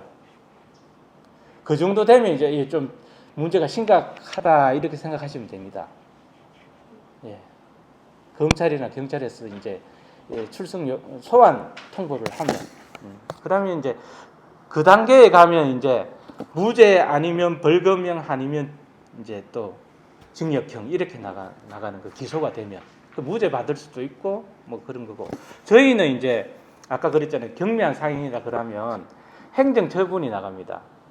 하성시 선관위 명의로 해가지고 공명선거 협조 요청이라든지 경고 선거법 위반에 대한 경고 이래 나가고 그거는 그냥 여기 계시는 분 후보자한테 효력이 좀 있고 여기 계시는 분 그 후보자 외 분들한테는 그렇게 효력이 없으면 선거 나오실 건 아니잖아요.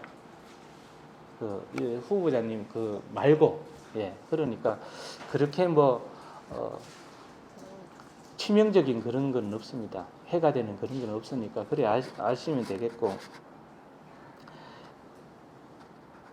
또 이제 요거는 이제 선거법 안내하고는 좀 상관없는 이야기인데 당선이 되는 분들하고 당선을 안 되는 분들의 차이를 제가 이랬다 보면 선거운동 과정을 많이 보잖아요. 그 분위기가 있습니다. 그래서 하나 보면 선거 기간 막바지에 이제 되면 당선이 되겠구나 뭐 이런 게 분위기가 좀 느껴지는데 제가 느끼는 건 그겁니다. 당선이 되겠구나 하는 분들은 일단 가족들이 되게 많이 도와줘요.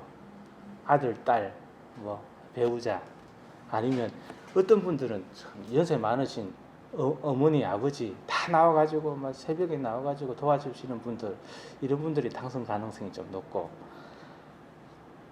또 그 선거운동 도와주시는 분들이 하고 주위에 있는 분들 그분들이 이제 좀 헌신적으로 내가 감동적인 그 예를 하나 들자면 선거운동을 저 울산에 제가 있다가 이제 왔는데 그때 한 분은 후보자 거의 이 배우자보다 더 지극정성으로 이래 하더라고요. 케어를 하더라고요.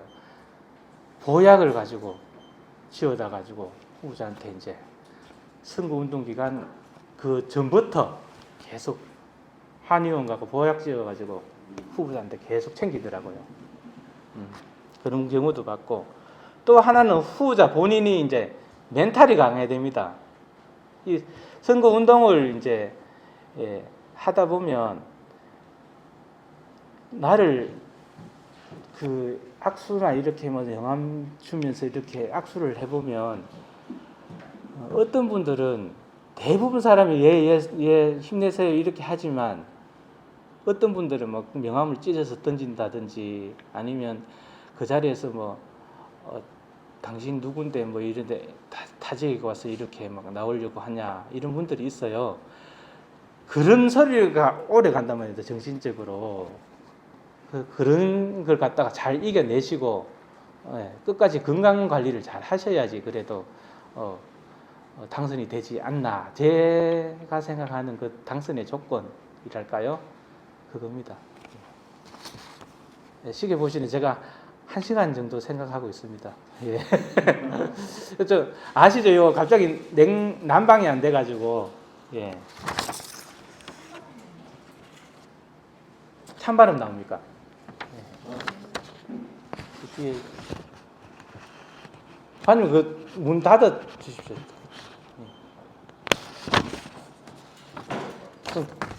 저 공부를 본격적으로 보겠습니다. 예.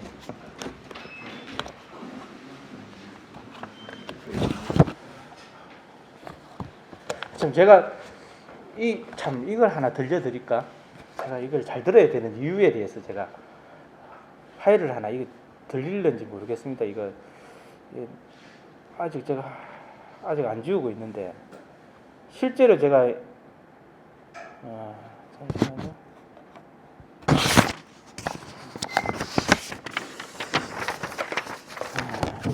휴대폰에 녹음을 해서 누가 준 건데요. 이게 제 말씀을 잘 들어야 되는 이유에 대해서 들립니다.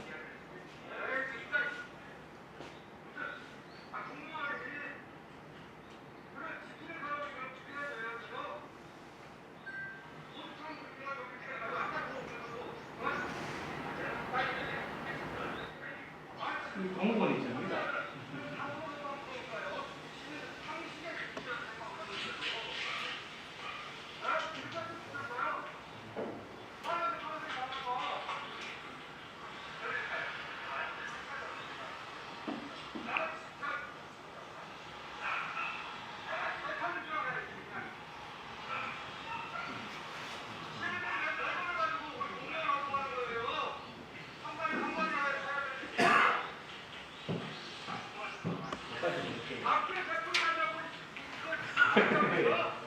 이거보다 좀 심한 소리도 나오는데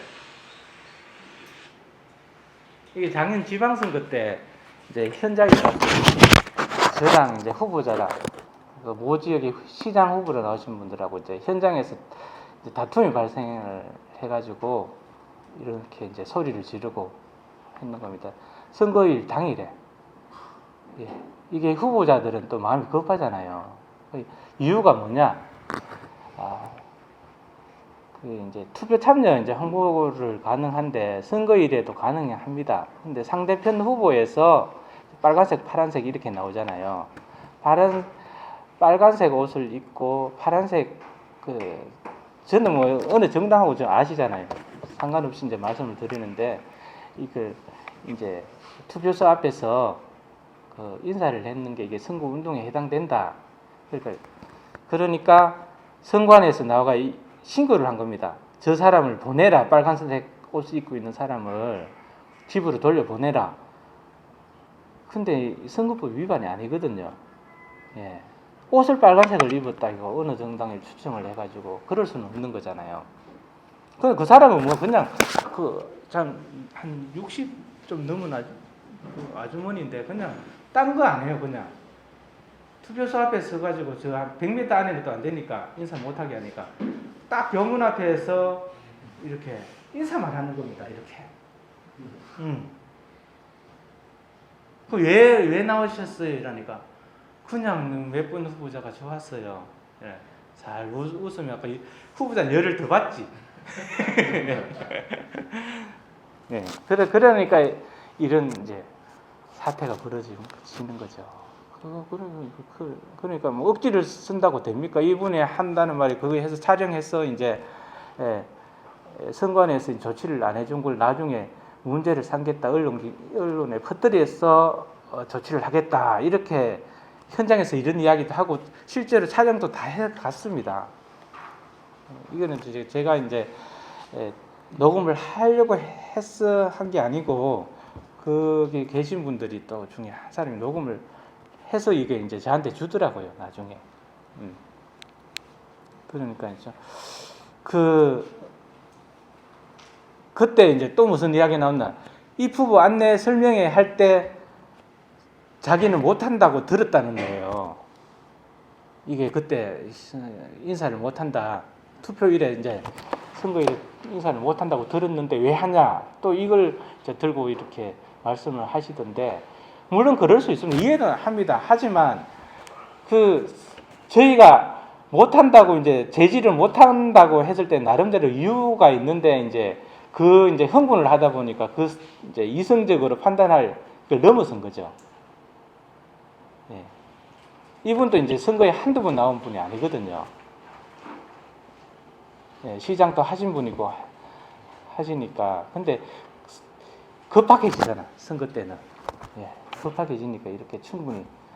이해는 하나, 우리 지역에서는 발생을 안 했으면 좋겠습니다. 예.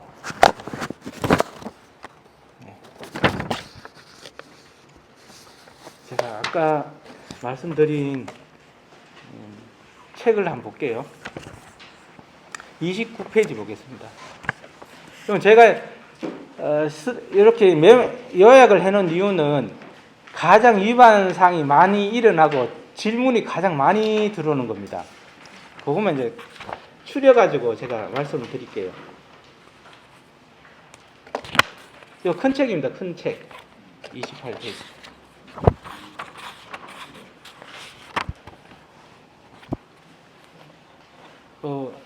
오른쪽에 보면 예비 후보자 등의 선거운동, 문자 메시지 이용 선거운동이라 되는데 제일 시민들이 전화 많이 오는 게 뭔 줄 압니까? 이게 선관위하고 경찰에. 예? 다시. 예, 그것도 맞습니다. 그것도 맞고 내 전화번호 어떻게 알았지? 이거 개인정보보호법 위반되는 거 아닙니까? 예, 그게 가장 많습니다.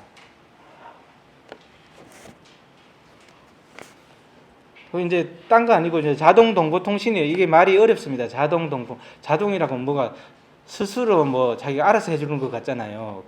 그 말이 이제 이게 한글로 풀어서다 영어를 한글로 풀어서다 보게 이렇게 해석을 내가 넣는 건데 딴 거 아니고 밑에 이거 팁 요거 보시면 이제 컴퓨터로 해가지고 이제 그 엑셀 파일이나 이런데 그 전화번호를 휴대폰 번호를 쭉 넣어가지고 클릭을 하면 자동으로 이제 문장 하나만 써도 쫙 뿌려지는 거 그거라고 생각하시면 됩니다.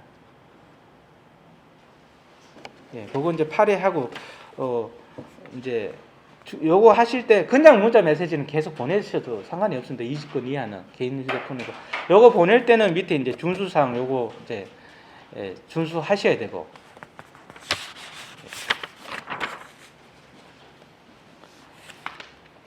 이해 안 되시는 부분은 나중에 하시고 지금은 안 해주셨으면 고맙겠습니다. 예, 끝나고 하시든지. 예. 시간 때문에 그렇습니다. 30페이지 볼게요.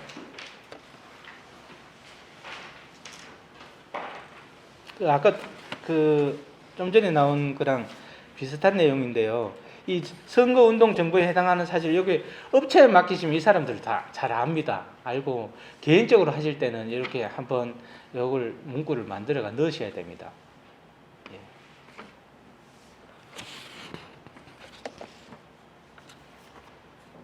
또 31페이지 넘어가겠습니다.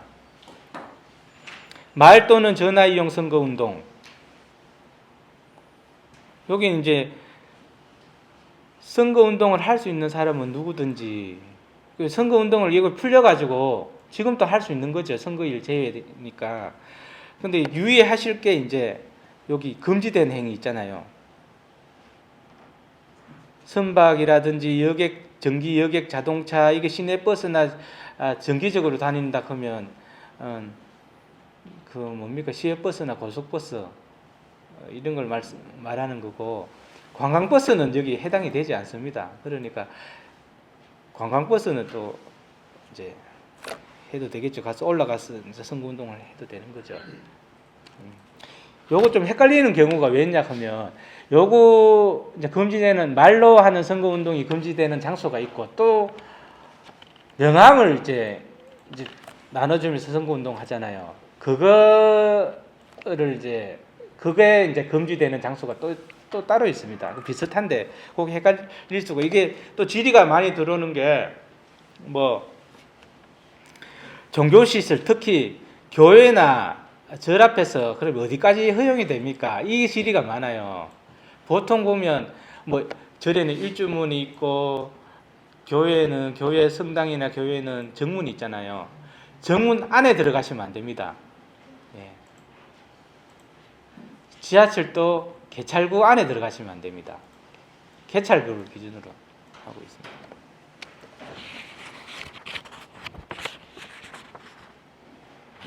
넘어가겠습니다. 33페이지 가겠습니다. 명함 제작 시 유의사항. 여기 두 번째 네모에 보면 학력 부분, 인쇄물에서 학력 참 중요합니다. 선거법에서는. 이게 우리나라의 교육열이 높아서 그런지 학력에 대한 중졸, 대졸 이런데 특히 대졸 하면 이게 자세히 기본 마인드는 있는 그대로 서류에 나오는 내가 증명서를 뗄 수 있는 그 기본적인 거 있지 않습니까? 그걸 바탕으로 하신다고 생각하시면 되고, 특히나 이게 이제 무슨 명예박사 이런 거 쓰실 때 특히 주의해야 됩니다. 예. 여기는 이제 명함뿐만 아니고 나중에 선거 공보라든지 벽보라든지 이런 거 만들 때도 항상 학력은 여기 학력을 위반해가지고 낙선되는 사례도 되게 많아요. 학력도 그 기재 시 유의해야 될 점 꼭 알아보시고, 마번에 예비 후보자 홍보물 작성 발송 종수는 일종이고,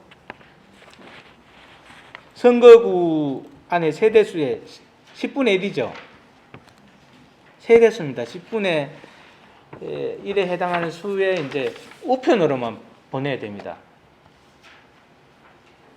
제가 또 위반 사례 하나 말씀드리면, 여기 관련해 가지고 지방선거 때 이 홍보물 인쇄를 많이 해가지고 경로당에 비치해서 신고받은 사례가 있습니다. 비치하면 안 된다는 거. 관리를 잘해야 됩니다.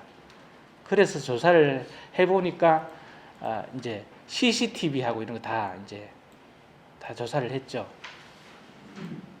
요즘은 이런 건물 같은 데는 항상 CCTV가 있어가지고 그거부터 저희가 확인을 하거든요. 그러니까 이 홍보물 관리를 잘 해야 되겠죠. 이불로 갖다 놓으려고 했는 게 아니고 또 다른 제가 뭐 친한 사람들이 사무실에 와보고 뭐 선거 사무소에 와보고 내가 홍보 좀 도와주겠다 해서 이제 집어가지고 가져가는 수도 있고 그런 것도 관리를 잘 해야 됩니다. 예. 여기 이제 선거 비용 제한액 공고할 때 같이 공고를 했는데 저희 이 하성을 지역에는 보낼 수 있는 수량이 13,837부 보시면 공고된 수량을 보시면 나옵니다. 예. 14,000부 정도 이제 보낼 수 있다. 우편으로만. 예. 그리고 이거 신고도 해야 됩니다. 35페이지 보면 발송 신고는 예, 우리 선관위에 신고를 해야 되고. 그리고 여기 또 보면 어떻게 주소하고 어떻게 이제 하신 분들도 있겠지만 어떻게 알고 보냈냐 하면 그 하성시청에서 이제 세대주 명단 교부 신청을 할 수 있습니다. 선거 때 되면 이 사람들 의무를 보니까요. 그거 신청하시면 되고. 그런데 이 부분은 넘어가도록 하고 정치 자금 부분 이제 말씀드릴게요.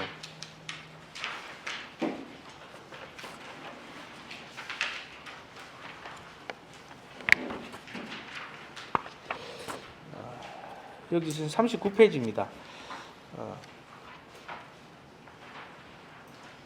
정치 자금은 제가 생각하기에는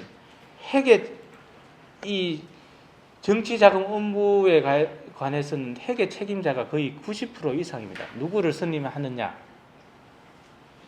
이 회계를 해보신 분이나 좀 뭡니까 이제 프로그램에 컴퓨터에 밝은 분들을 하고 선임을 잘 해놓으시면 후보자가 그만큼 편합니다. 예.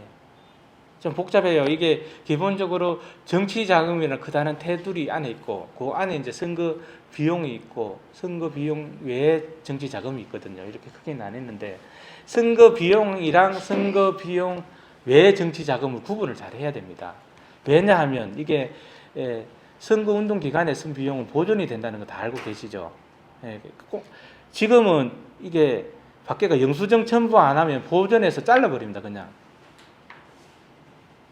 그 보존 청구를 하실 때 영수증을 꼭 첨부를 하셔야 하기 때문에 회계 책임자가 얼마나 꼼꼼하게 현수막을 만든 거라든지 벽구 만든 거 이런 거 다 하고 자동차 유세 차량 만든 거 이런 거 다 발전기 뭐 이런 거 다 챙겨 놔야 됩니다. 그게 다 그 돈이잖아요.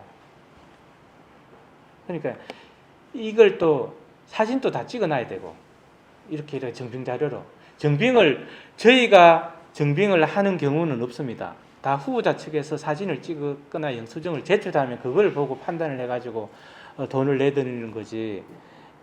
저희가 뭐 알아서 이제 우리 사무실에서 나가 조사를 해가지고 내주는 건 없으니까 저희가 혹시 그럴 수 있습니다. 선거사무소나 선거운동하는 장소에 가가지고 차량이나 현수막 같은 사진을 찍는 거는 저희가 이제 적게 내주기 위해서 하는 그겁니다. 이런 거 본 적이 없는데 했다고요? 그럼 우리는 저희 자료하고 이제 대조를 하는 거니까 혹시라도 저희 사무실에서 나가가지고 선관위에서 나가가지고 이렇게 사진을 찍더라도 협조 좀 해주셔야 됩니다. 예. 부탁드리고요. 또 정치자금 수입 지출 방법은 따로 또 교육을 할 겁니다. 한 1월 정도에 이제 되면 그때 책자랑 또 회계 책임자 대상으로 또 교육이 있고 저희가 또 선거사무소를 개설하시면 찾아가서 또 안내를 해드릴 겁니다. 프로그램을 사용하는 방법이라든지. 지금은 근데 선거 비용 제한액을 그저께 이제 공고를 했습니다. 저희가 좀 애매한 게 이제 다들 아시겠지만 인구가 이제 40만이 넘어가고 이러니까 정선거구가 생긴다는 게 거의 확정적이거든요. 이것도 지금 반월동하고 동탄, 삼동은 어딥니까? 정으로 병 지역에 들어가 있으니까 그것도 이제 조율이 될 것 같아요. 되고 근데 이제 저희 이제 나름대로 내부적으로는 조금 신경을 써야 될 게 지금 선거 비용 제한액이 2억 2,686만 원 정도 되는데 여기 정선거구가 생기면 이게 산정 기준이 달라지기 때문에 아마 낮아질 겁니다. 예. 지금은 요거 참고만 하시고 선거구가 확정되면 확정이라고 획정이라고 획정 선을 그어가지고 이제 하는 거니까 획정이 되면 그때 다시 한번 또 알아보셔야 될 거고. 그 한국 웹툰 그 마지막 기한이 언제? 기간은 벌써 지났습니다. 예. 그 1년 전에 획정을 하여야 할 수 있다고 아니고 하여야 된다고 돼 있는 걸로 알고 있는데 지금 그 국회에서 이제 안 하고 있는 거죠. 예. 예상 전례 주었어요. 최소한 후보자 등록할 때까지는 하겠죠. 그래 등록을 입후보를 하니까 아마 이게 매년이나 선거 때마다 반복되는 일인데 한 1월 말 정도 되면 되지 않을까 싶습니다. 하는데 국회에서 이제 급한 일도 많고 하니까 현안들이 많고 하니까 여기 순위가 좀 밀리는 것 같더라고 항상. 예.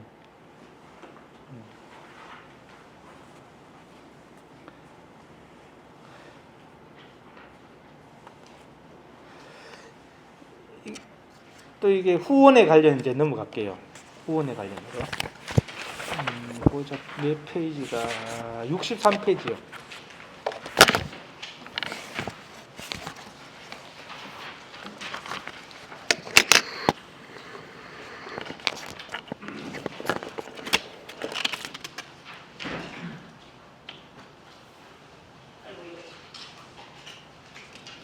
제가 혹시나 싶어서 명함을 말씀드렸습니다.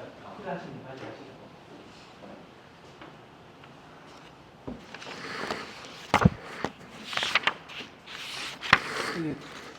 이제 예비 후보자 성공하시면 후원회를 들 수가 있습니다.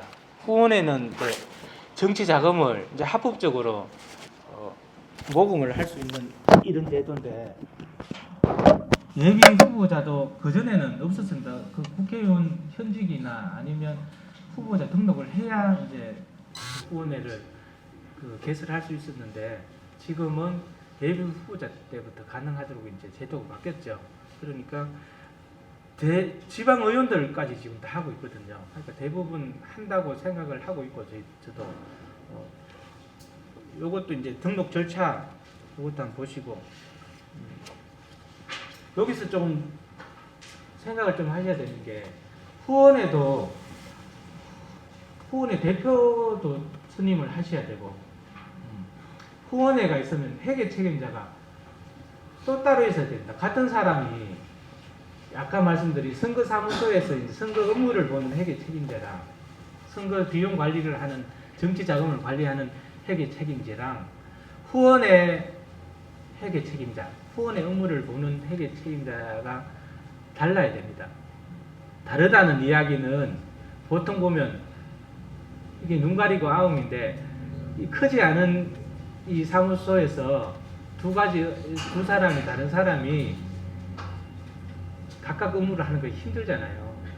예, 업무도 불편하고 하니까 명의는 따로 해야 된다는 이 이야기입니다. 다른 사람은 후원의 회계 책임자는 또 다른 사람을 둬야 된다. 공식적으로 그렇게 말씀을 드리고 지출할 때도 약간 복잡한데 후원회를 들어오면 후원에서 바로 선거 비용을 쓸 수가 있는 게 아니고 선거사무소에 있는 회계 책임자에게 그 후원금을 이관을 해야 됩니다. 이관을 해서 지출 통장은 하나, 선거 비용 쓰는 지출 통장은 하나, 수입은 여러 가지 통장을 만들어도 되는데 지출은 한 가지만 해야 된다. 요거는 항상 가장 중요한 부분이니까 기억을 하셔야 됩니다.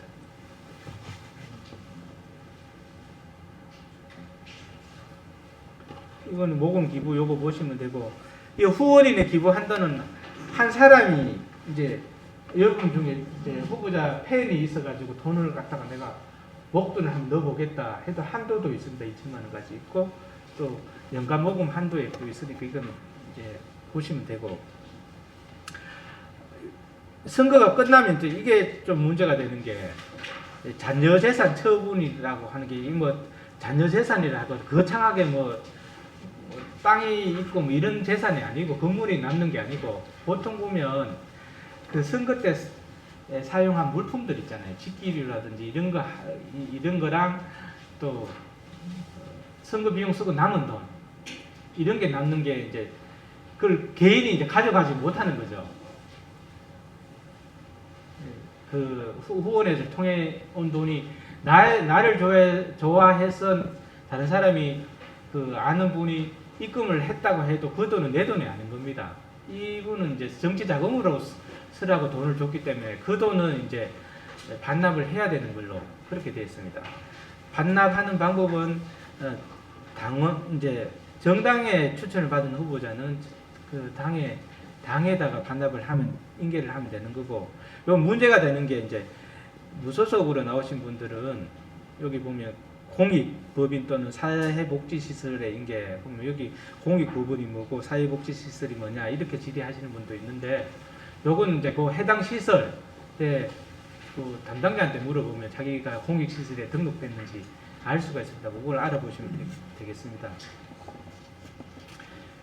그리고 요거 이제 후원의 설립 전 과정에 대해서 안내된 책자가 지금 있습니다. 책자는 파일 형태로 지금 발간은 안 했어요. 인쇄는 안 해서 제가 나눠드리지는 못하는데, 이게 거기 있죠. 설립 전 과정에 후원의 설립 가이드북 다운받을 수 있는 경로가 거기 적혀 있습니다.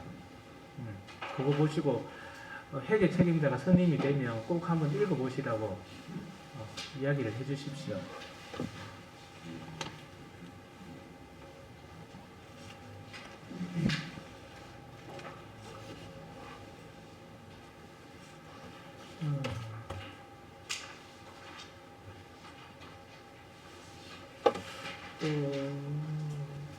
이제 거의 시간이 다 돼가는데, 선거 범죄로 인한 당선 무효 한번 볼게요. 이제 요거에 중요한 사항이다 보니까 꼭 한번 보셔야 될 겁니다. 이게 73페이지 보겠습니다.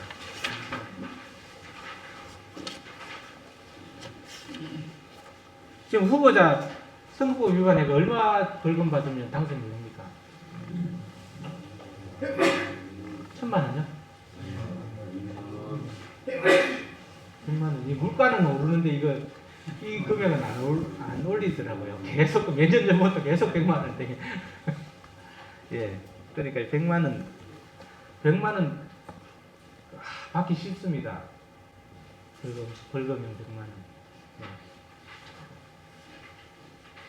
예. 그러니까 이게 그거는 항상 아셔야 되고, 또 아까 말씀드린 선거 비용을 회계 책임자를 똘똘한 사람을 둬야 된다는 이유가, 이 선거 비용을 초과해 버리면 당선 무효가 될 경우가 발생할 수 있습니다. 여기 보시면 73페이지 보시면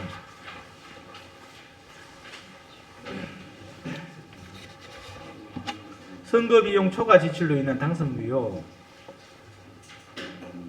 제한액이 200분의 1 이상 초과해가지고 선거사무소의 회계 책임자가 징역형 또는 300만 원 이상의 벌금형을 선고받을 때는 회계 책임자가 잘못해도 후보자가 당선 무효되는 경우입니다. 이건. 그러니까 관리를 잘해야 된다는 이야기죠.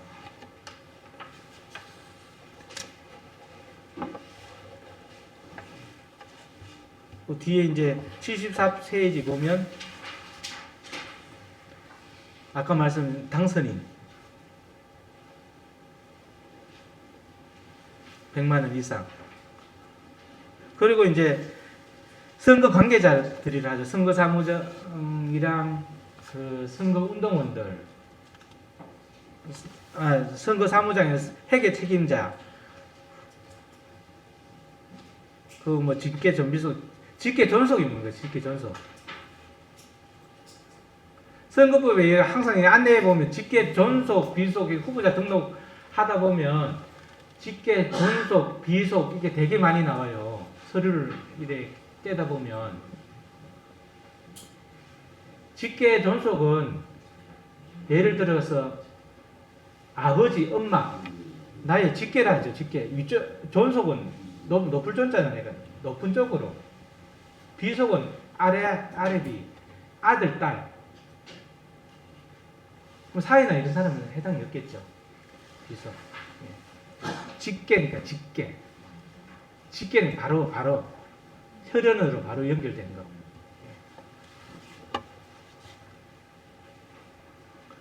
이분 이제 직계 배우자가 이 법을 위반했을 때 이게 선거법 전체가 아니고 요 범위는 후보자보다 범위가 좀 좁습니다.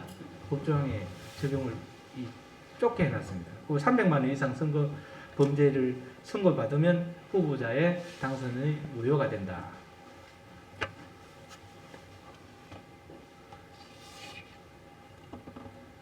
이게 이제 가봐보면 모든 원리가 그겁니다. 선거판에는 이제 표를 얼마나 얻느냐에 따라 가지고 자기가 이제 경제적으로나 이제 당선이 되고 못 되고에 자기가 이제 입지를 붙이느냐 이게 다 표에 득표에 다 수에 딸려 있다고요. 아시잖아요. 뭐 100분의 15 이상 받아야 선거 보존이 되고 뭐 10 밑으로는 하나도 못 받고 뭐 있잖아요. 그러니까 득표를 혹시 당 낙선을 떠났어. 그래도 이제 경제적으로 조금이라도 보존을 받으려고 하면 투표를 많이 해야 된다. 이게 원리 같아요. 선거의 원리.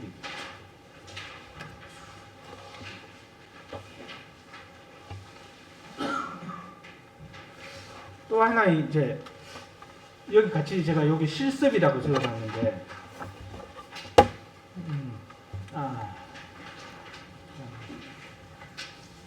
이제 또 한 가지 선거 여론조사 관련 한번 볼게요. 요것도 좀 위반 사례가 있어가지고 79페이지입니다. 79페이지.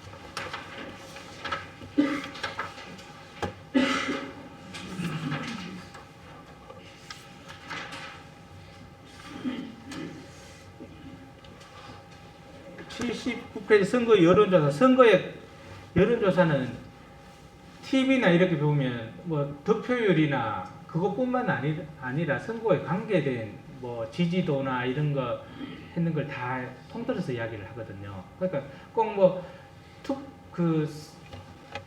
누구 후보자 몇 프로 뭐 그래프를 해가지고 하는 거 그것뿐만 아니라 뭐 다른 선거와 관련해가지고 뭐 우세 약세 뭐 이런 것도 다 해당이 됩니다. 이런 걸 할 때는 항상 중앙선거 여론심의위원회 거기다 등록을 해서 이제 공표를 하게 돼 있습니다. 여기 계시는 분들이 신경 써야 될 건 그걸 인용해서 이제 사용하실 때 항상 유의를 해야 된다는 게 이 보통 인터넷에 떠도는 기사 아니면 뉴스 텔레비전에 나온 뉴스나 이런 걸 보고 그대로 인용을 해서 우리 후보가 이렇게 앞서가고 있다 이런 걸 자꾸 홍보를 하고 싶잖아요. 그런 유혹을 느끼는데 그걸 하실 때는 선거 여론조사 심의위원회 홈페이지에 가지고 정당하게 그 이제 조사 과정을 거쳐서 하는 건지 그걸 먼저 확인을 하셔야 됩니다. 네, 그거는 이제 공표한 본인의 책임입니다. 그리고 또 공표를 할 때는 또 뭐 있어요. 뭐 표본 오차라든지 그런 걸 뭐 조사기관이라면 함께 공표해야 된다는 이런 규정이 있습니다. 거기에 맞춰서 또 하셔야 되고 여론조사는 항상 선거 때마다 문제가 되는 거니까 그것도 잘 유의하셔야 됩니다.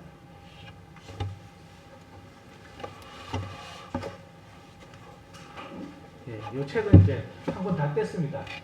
예, 책거리나 할게요.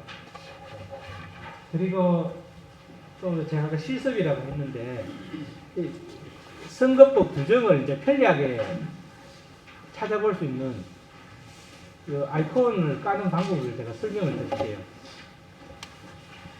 지금 한번 해보세요. 폰 안 꺼내보세요.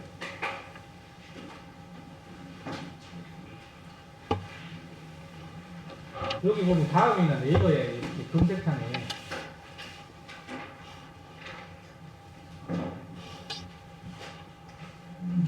다 열었습니다. 검색창 안 열어보시면 포트에 선거 법규 포털이라고 검색을 해요.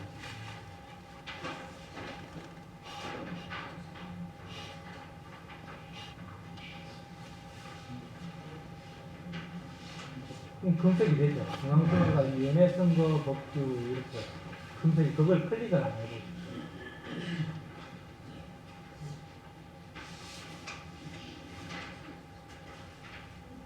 법규 서민 질의에다 판례 이렇게 나오잖아요.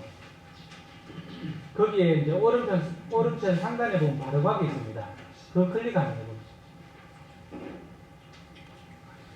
바로 가기. 아이폰은 안 됩니다. 아이폰은 불편하시더라도 요 사이트에 들어가서 이제 해야 되고. 또 바탕화면 가면 생성이 하나 돼 있죠. 동그랗게. 문제 발생. 안 돼요. 문제 발생. 문제가 발생. 그렇습니까?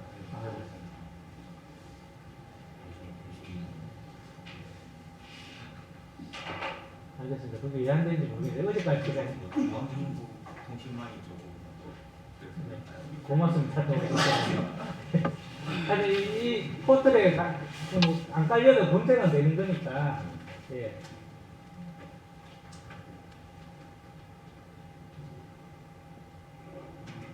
요걸 사용하시면 좀 편할 겁니다. 서면 질의하고 다 나오니까.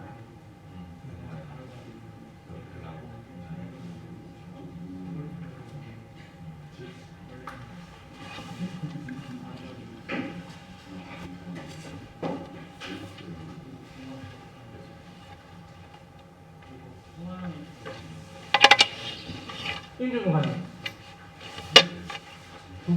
우리 여기 제가 왜 그 두 분을 좀 소개시켜 드리려고 하는데 우리 지도에 같이 근무하는 일하고 있는 우리 두 분인데 전화를 하시다 보면 그래도 이 전화를 받는 사람의 이미지가 좀 떠올라야 되지 않을까. 그래서 우리 이 두 분 앞으로 나오라고 했는데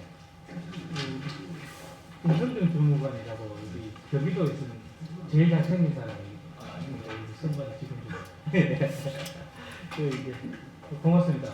박수 치셔도 됩니다. 담당은 이제 선거법 질의하고 선거법 위반 신고 제로 여기 처리하고 우리 김재혜 주무관 도에서 가장 아름다운 꼽혀가는 거고 여기는 아까 말씀드린 정치 자금이나 후원에 관련하고 또 선거 비용 이렇게 김지혜 주무관 쓰면 됩니다. 친절하게 알려드릴 겁니다. 잘 드리겠습니다. 네, 편하게 전해주세요.